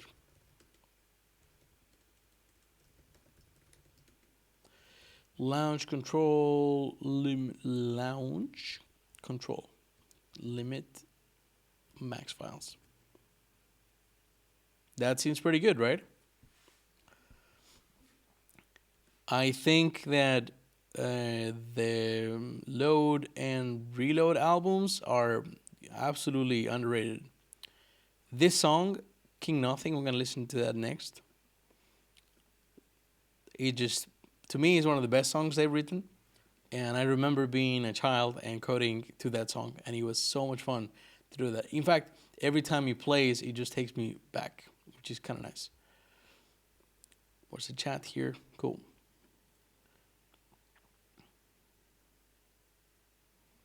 He could be a more versatile singer, but I think that he does the job just fine.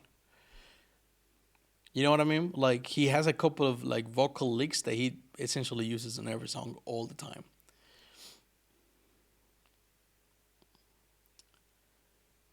All right, looks good. Let's run the server. Ready, everybody? Go. That ran good. Next one. And this should hopefully finish. Nope. 6,358. Like clockwork. Exactly. He found his thing and he nails it. It's great at that.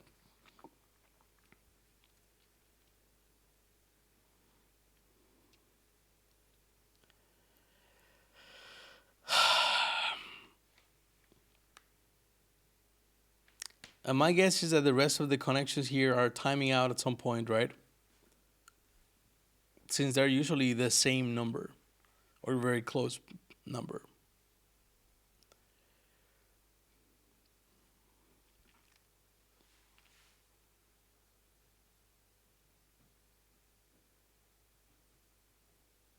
You know what I think the problem is, Frank?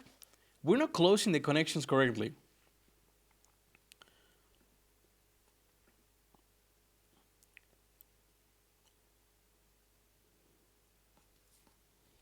Like we keep opening them, and then eventually we hit the limit, right? And then something happens, and we start making room for more connections. But if we were closing them correctly, then that should mean that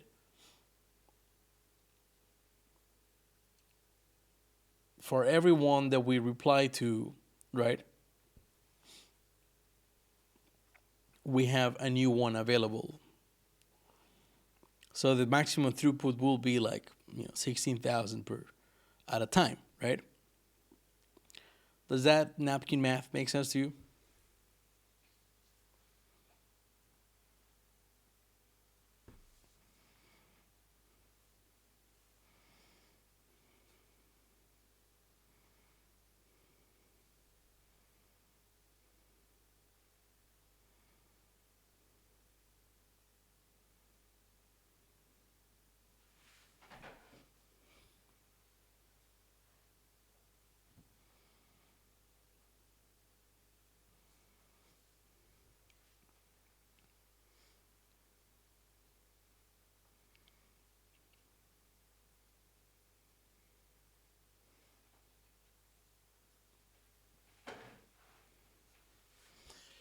I guess then it will be easier to find HA proxy Mac 16,000 connections. Like there should be something around here, right?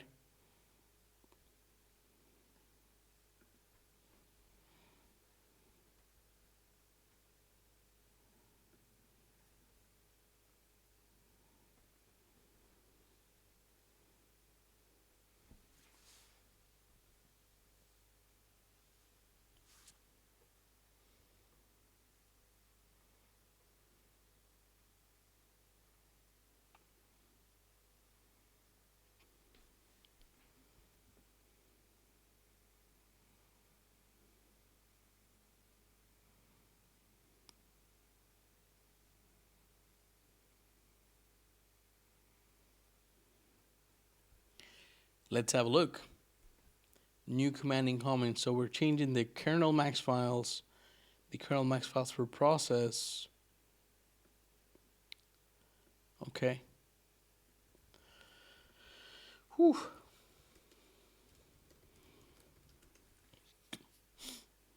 Don't worry, chat. Frank is a V8 engineer.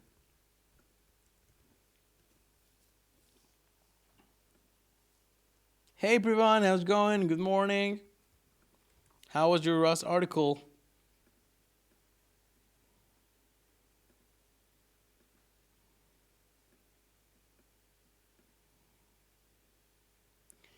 When you make a connection, the OS picks a random source port between 48 and 64, so that's 16,000.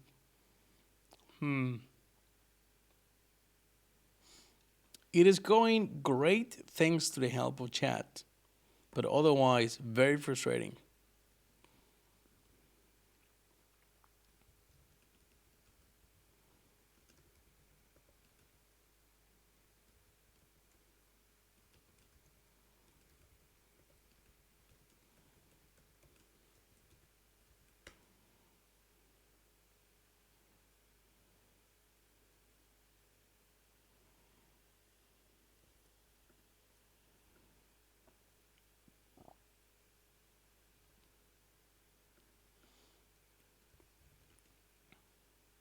No, still same problem.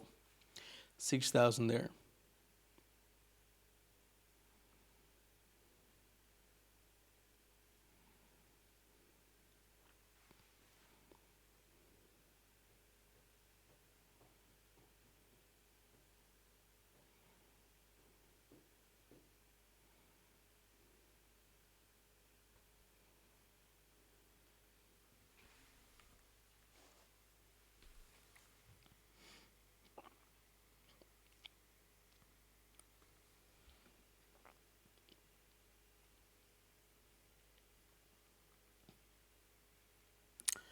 To be honest, it could be.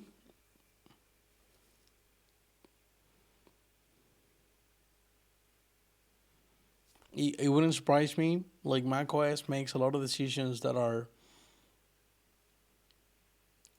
sort of aligned, right, with the use case of regular consumer people, right?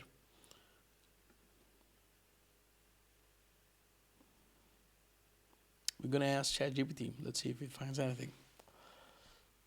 So, when running an HTTP server agent proxy on a Mac, M1 Max, I can only get up to 16,000 connections at the same time. Why is this?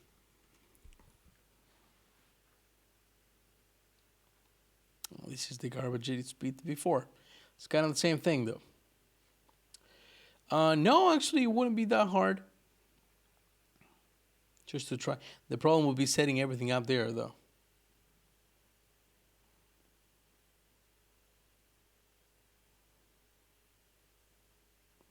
You would have to write your own HTTP client that doesn't use a random source port, but between 1K and 64K. Seek professional advice. You don't think this is a Mac thing? Oh, we have it here.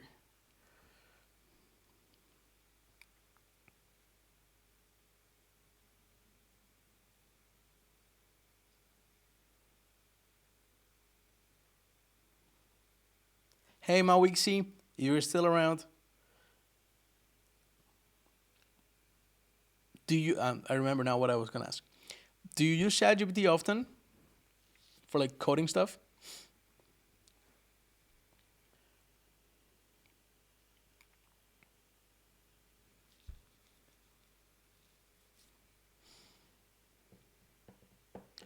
Yes, that would definitely explain that. So the question is, how do we change that?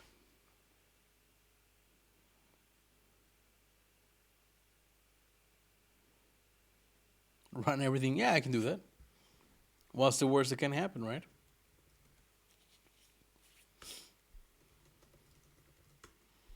Bork my builds.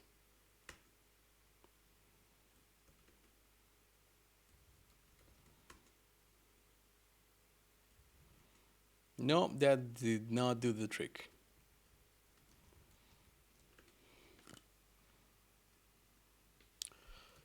And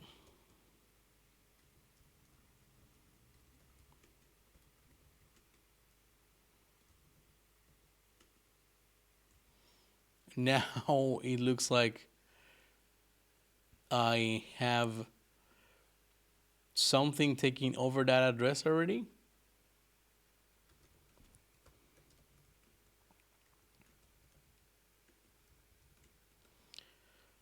So, could it be that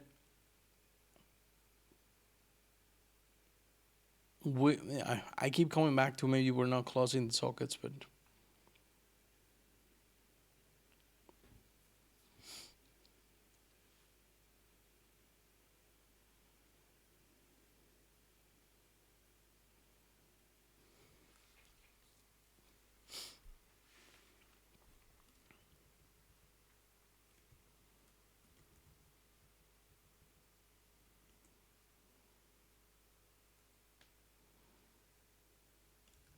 that makes no sense. How do people benchmark things on Mac?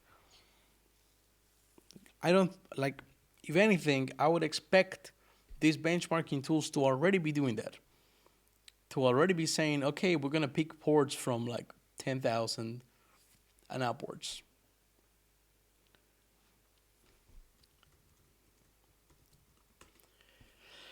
Let's say port.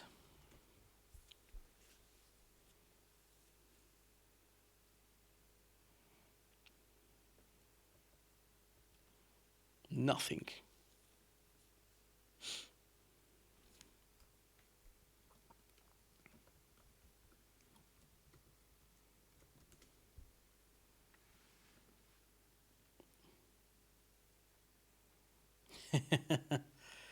Well, it is what it is. It's what I have.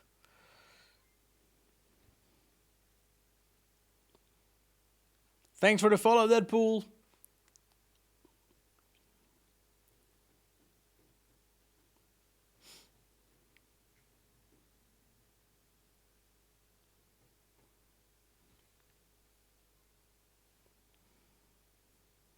And thanks for the follow, Frank.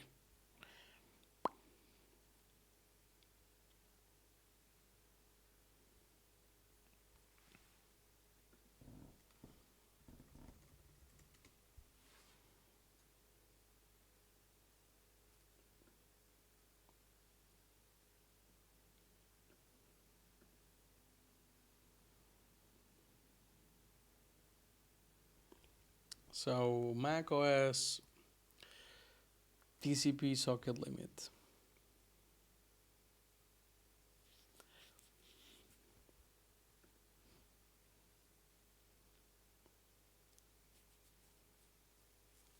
So now I will buy 2 new PCs. If you can send one my way, I'll be very happy for that. Or just give me an IP and a login, and I'll make do.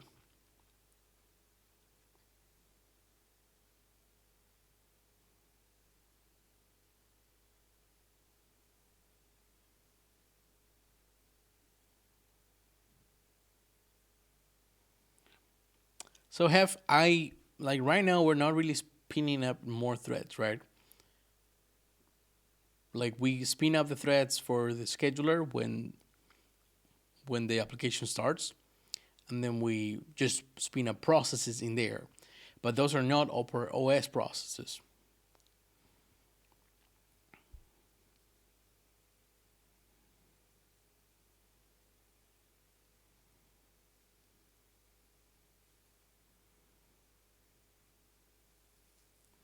Hellacious.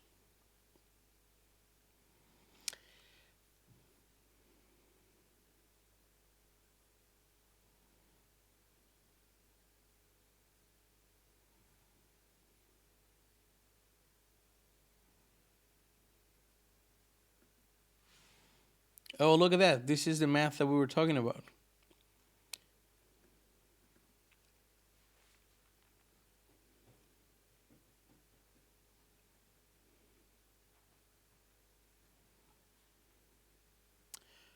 And we definitely have reuse address.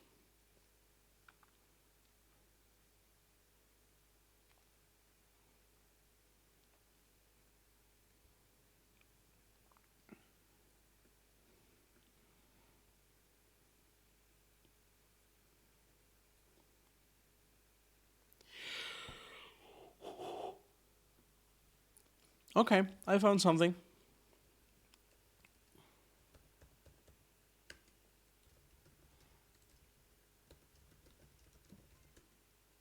Whoa, another raid. Damn, this is the night. Welcome, Raiders. Welcome, Raiders. Happy to have you. All that Nord, thanks for choosing us for the raid.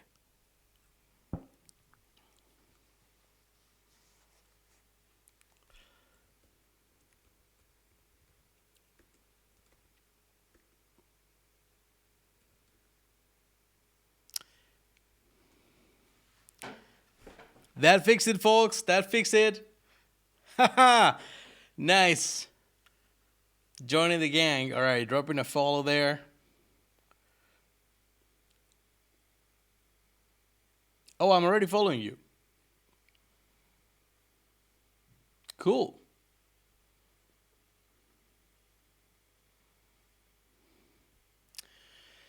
So this is better. This is for reference. There is a system settings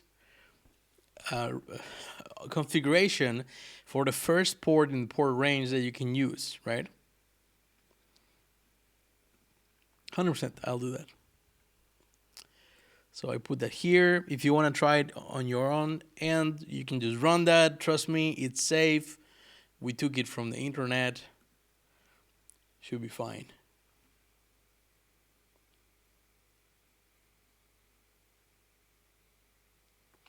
in conclusion, it seems to be the port stuff. So I'm going to just do 100,000 connections and see what happens.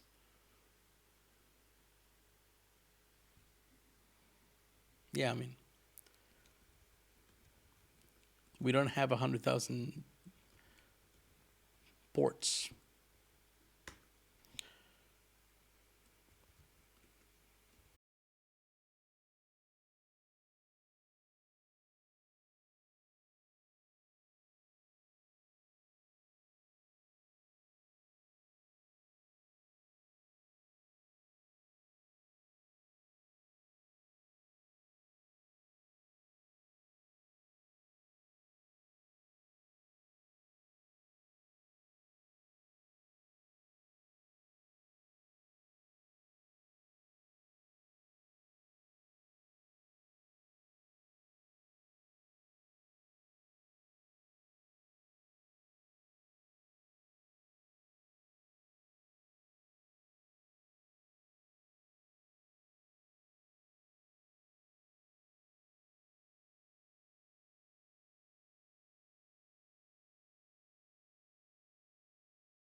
All right, I'm back over here.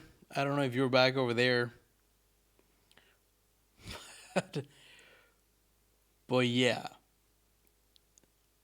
it absolutely destroyed my computer. Just died, and this is the fourth time today, I think. Oh shit! This is Steam. Just die, Steam. Go away. There you go. You. There you go. Cool. We're gonna rebuild. Jesus, this is hilarious. And once we do that, then now everything's configured and we can go into Riot again.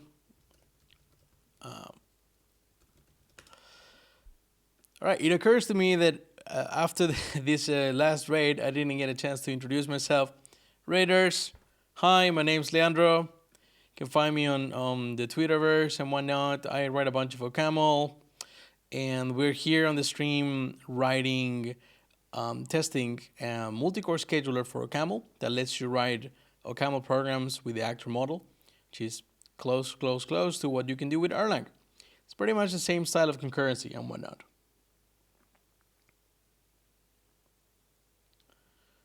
Yeah, the idea is that you can create processes, right, with this keyword spawn, and it's just functions, right, that they run and they receive messages, and then you can communicate.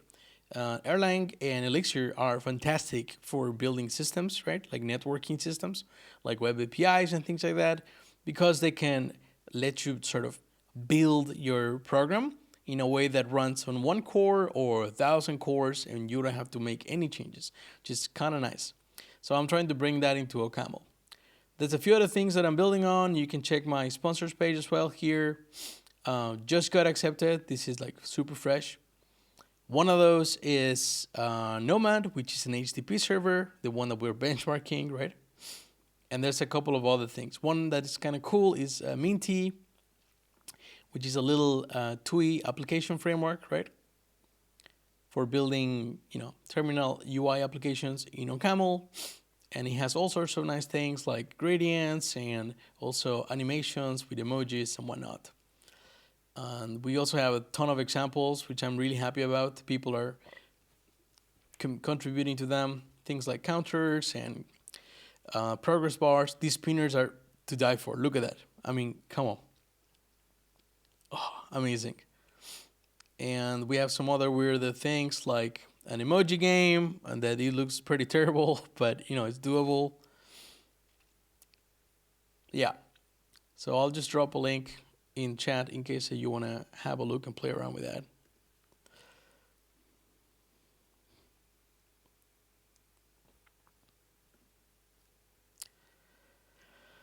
Okay, so it does seem like That's the PR we're working on right now. It does seem that the test worked. I mean, it crashed the machine, right? And I am so frustrated at that. Why does it do that? But if we keep it under, right, a number, then it sounds like it should work. We should be able to benchmark with that. Hello, Nightshade dude.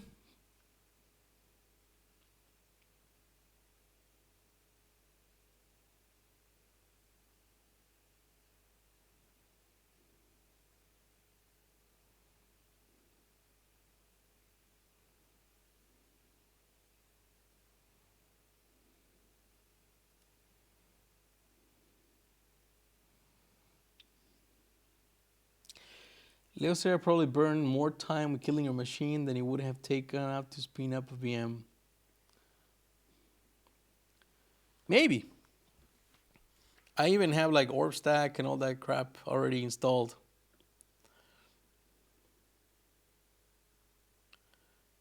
And I think I even have an image. No, what's the thing I'm looking for? A machine, yeah. I have an Ubuntu ARM and an Ubuntu thingy. So we could do open terminal there, right?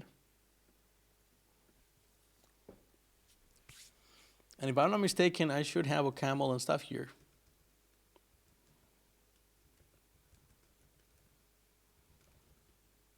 No, I don't.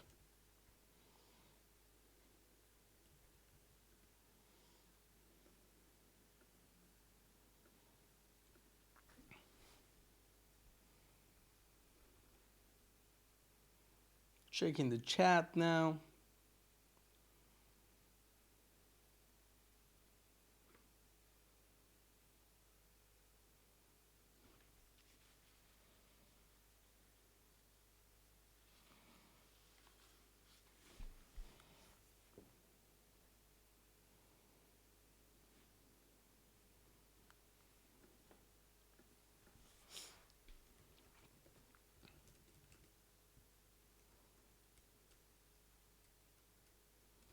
I wonder if we can use this TCP Kali, right?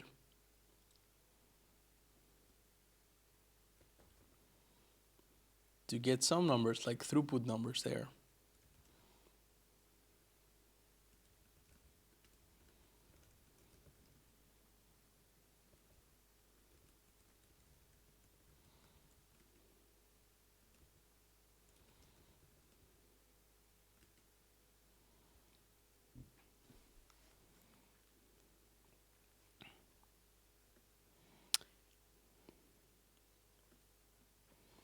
What I'm not very happy about is that all the tools actually give me pretty crappy results, right?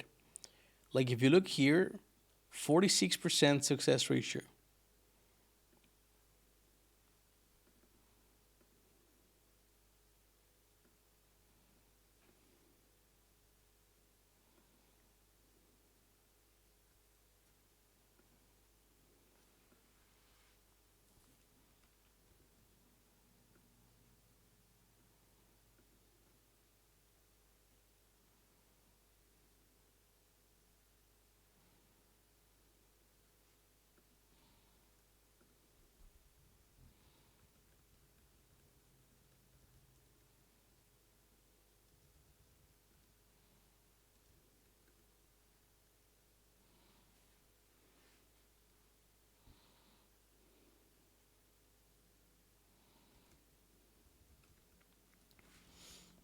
And if we go one level up the stack, we have trail.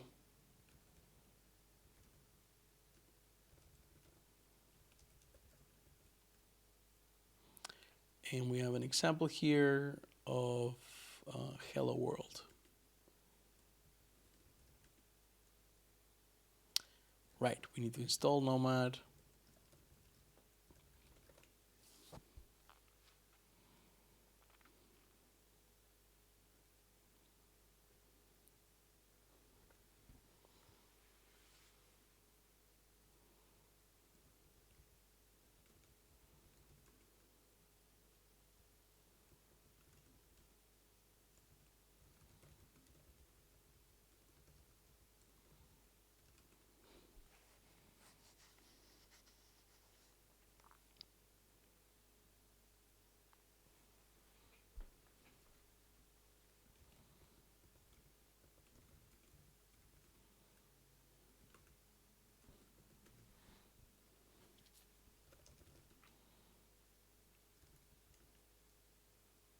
Wait, did we lose changes?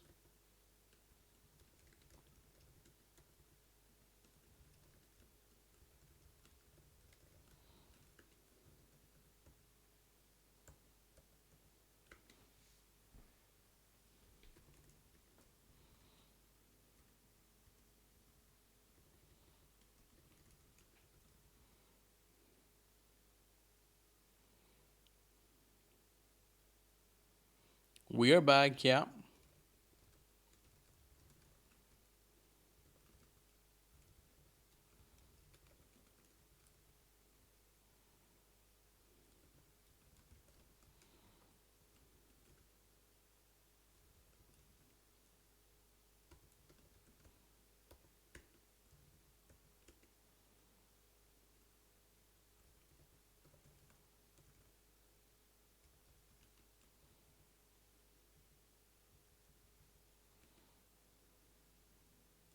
What in the fuck?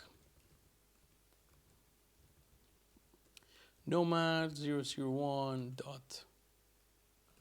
What are you doing to me? Oh, right. We did this thing. Oh, fuck. Why did we do a pseudo build? Terrible, terrible idea.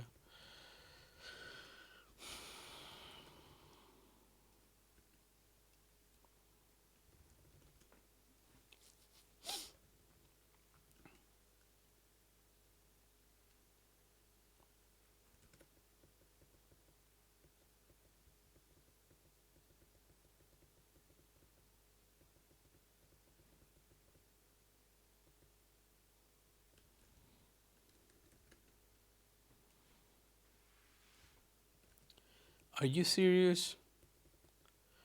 Okay, so I'm gonna get rid of all of this.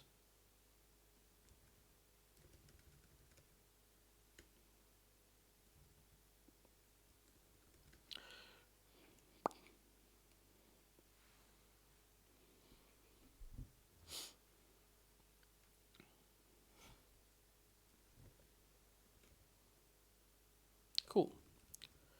Adapter, instead of socket, we get an Atacama connection.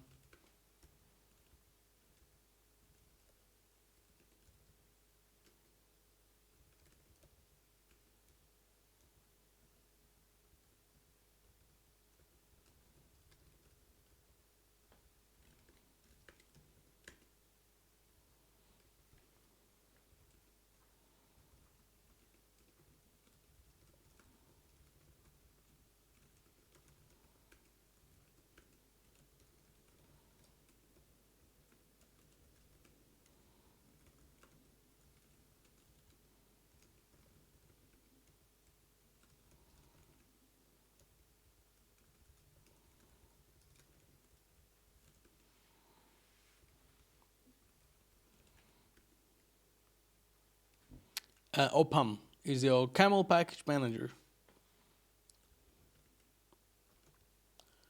So now if we do curl, right, then I can run this tiny little framework that gives me some measure of how long it actually takes to run a request and stuff like that.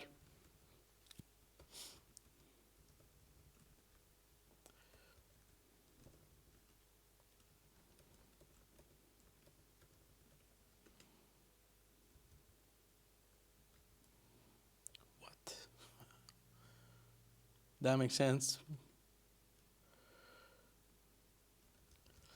And things get very slow over here.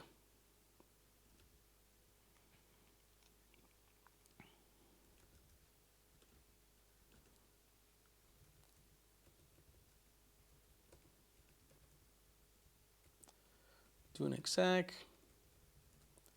And we want to go into bench, hello world, right? And in here, if we do the most naive hoja, right? We can just keep the connections at 5,000. That should be fine.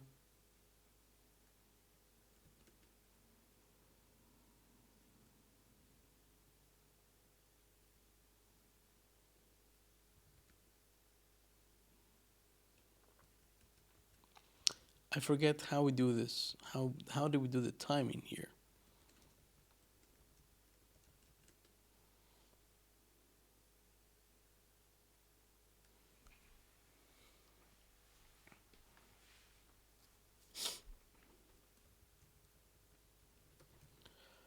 So timeout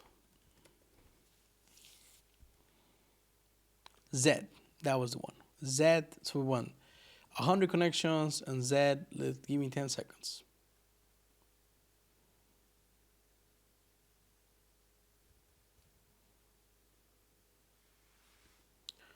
I don't get it because I'm pretty sure if I open another web server, I'm not gonna have this problem.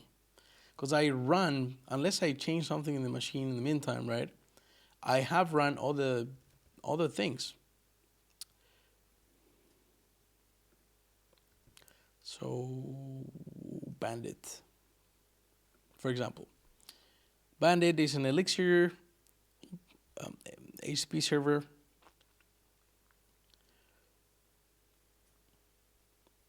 And it has this pretty nice little example application.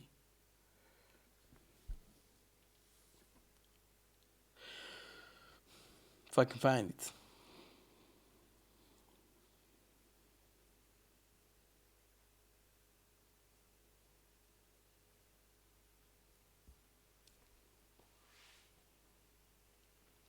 Maybe not.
This album is fire. Yeah.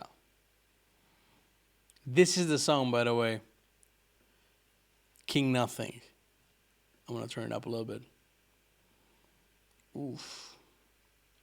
Wish you may, wish you might.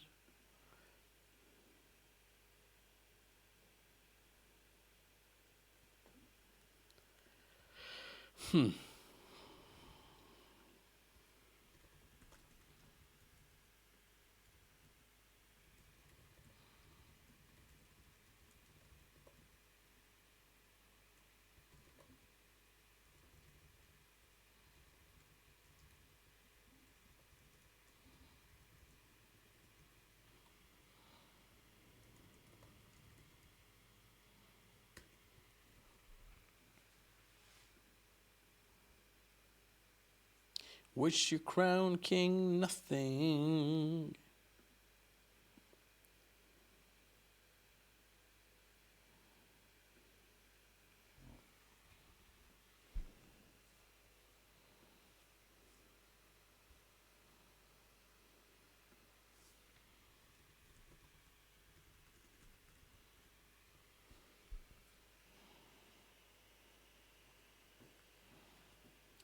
Clearly an inspired time for them.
Yeah, I think the Black Album, the Metallic album, right, is kind of transitional. You know what I mean? Like if you look at the album before that and Justice for All, and then Load, right after it, it's that's two different bands. Which I'm happy. I like when bands evolve and grow, right? And you can hear that in the music, in the way they express themselves. I really enjoy that. But something happened there, and maybe maybe this song is about how through the Black Album they got really really big, and they're like, well, we kind of hate it.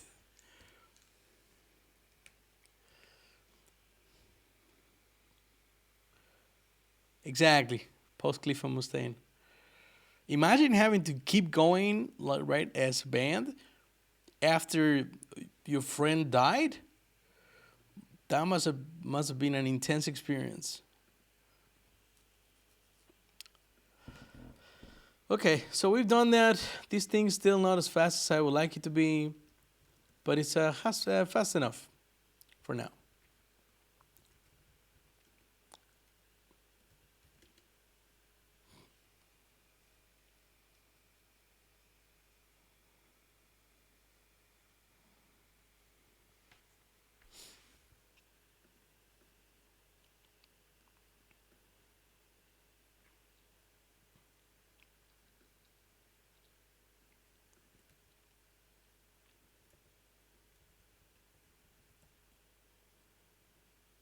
I still don't like that we cannot do more than this, because I can see, and I have tried other frameworks on this very machine,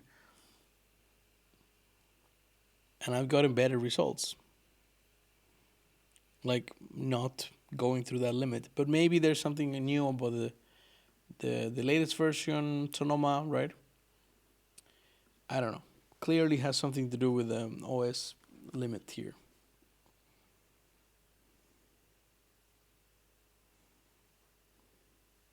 I really, really liked the last album. I was surprised how much I liked it. It just really feels like, early days Metallica, right? Exactly, yeah. Returning to the metal roots.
Okay, so we got all the test passing still.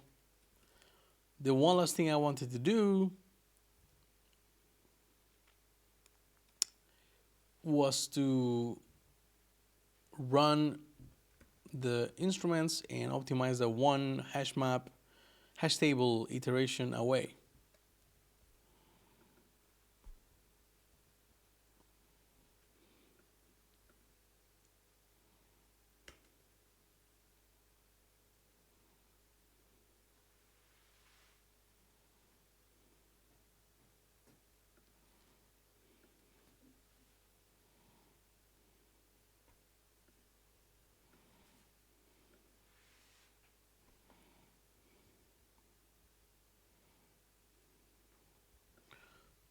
So hash table iter, and this is happening inside of dash map 21. Okay, so we are doing this, and we kind of need to do this at some point, but this gets really large. So who calls this? Who calls dash map iter? And we call it both in the EIO and in the timers. Timer wheels 62. This makes no sense. We should have like no timers. How is this expensive like this?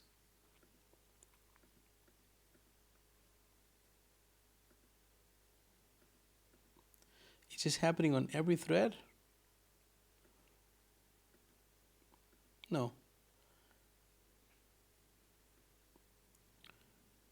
What's the profile? Do not disturb.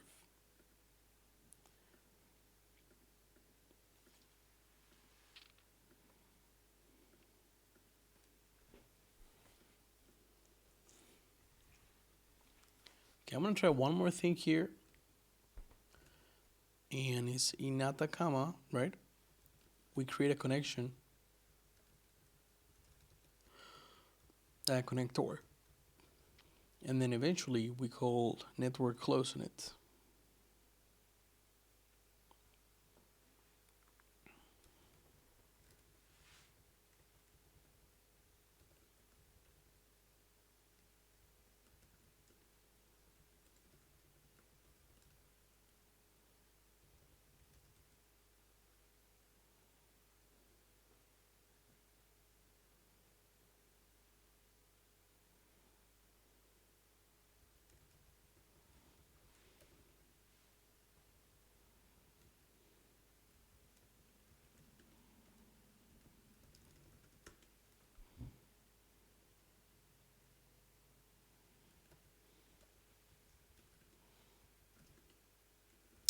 It's not as bad, I promise.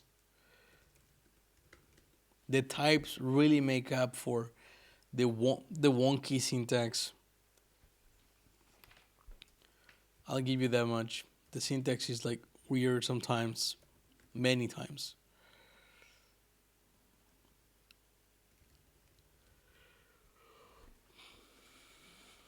So we're calling IO runtime net IO let close.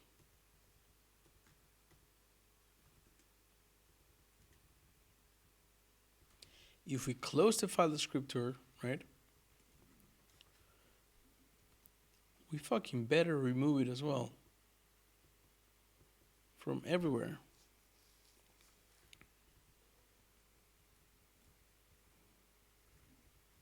Dash map, remove all, right? And we want to do T prox FD. No, this is there.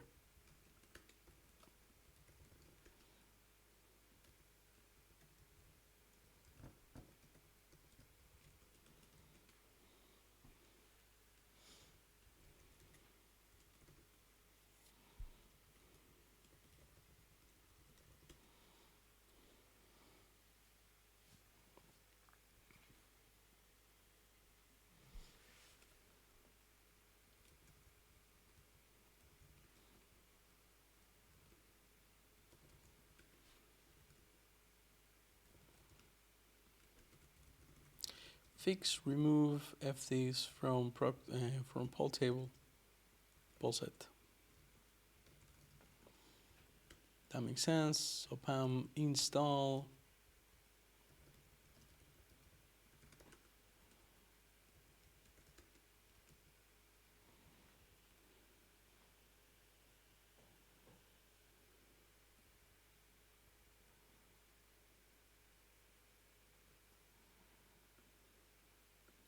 Record, ready, go.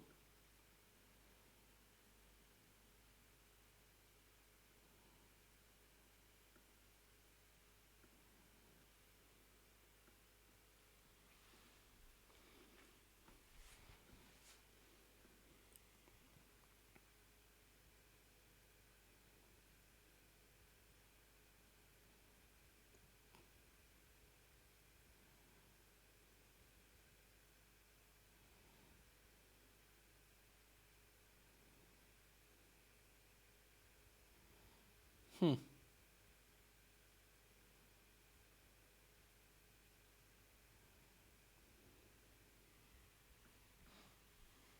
Curious.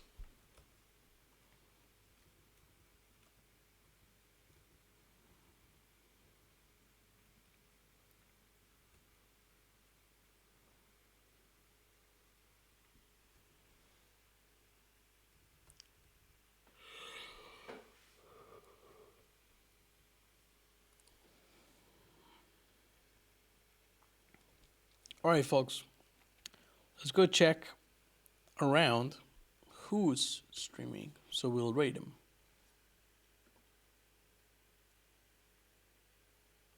Look at that, Adrian.js.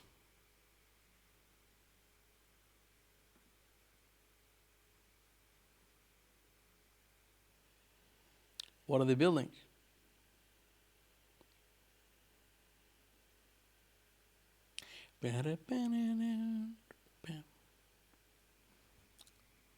Let's do that. Raid Adrian.js.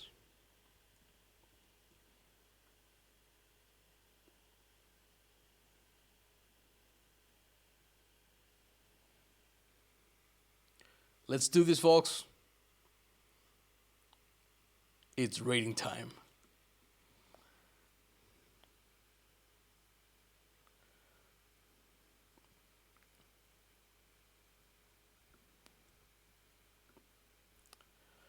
And with that said, will my stream finish?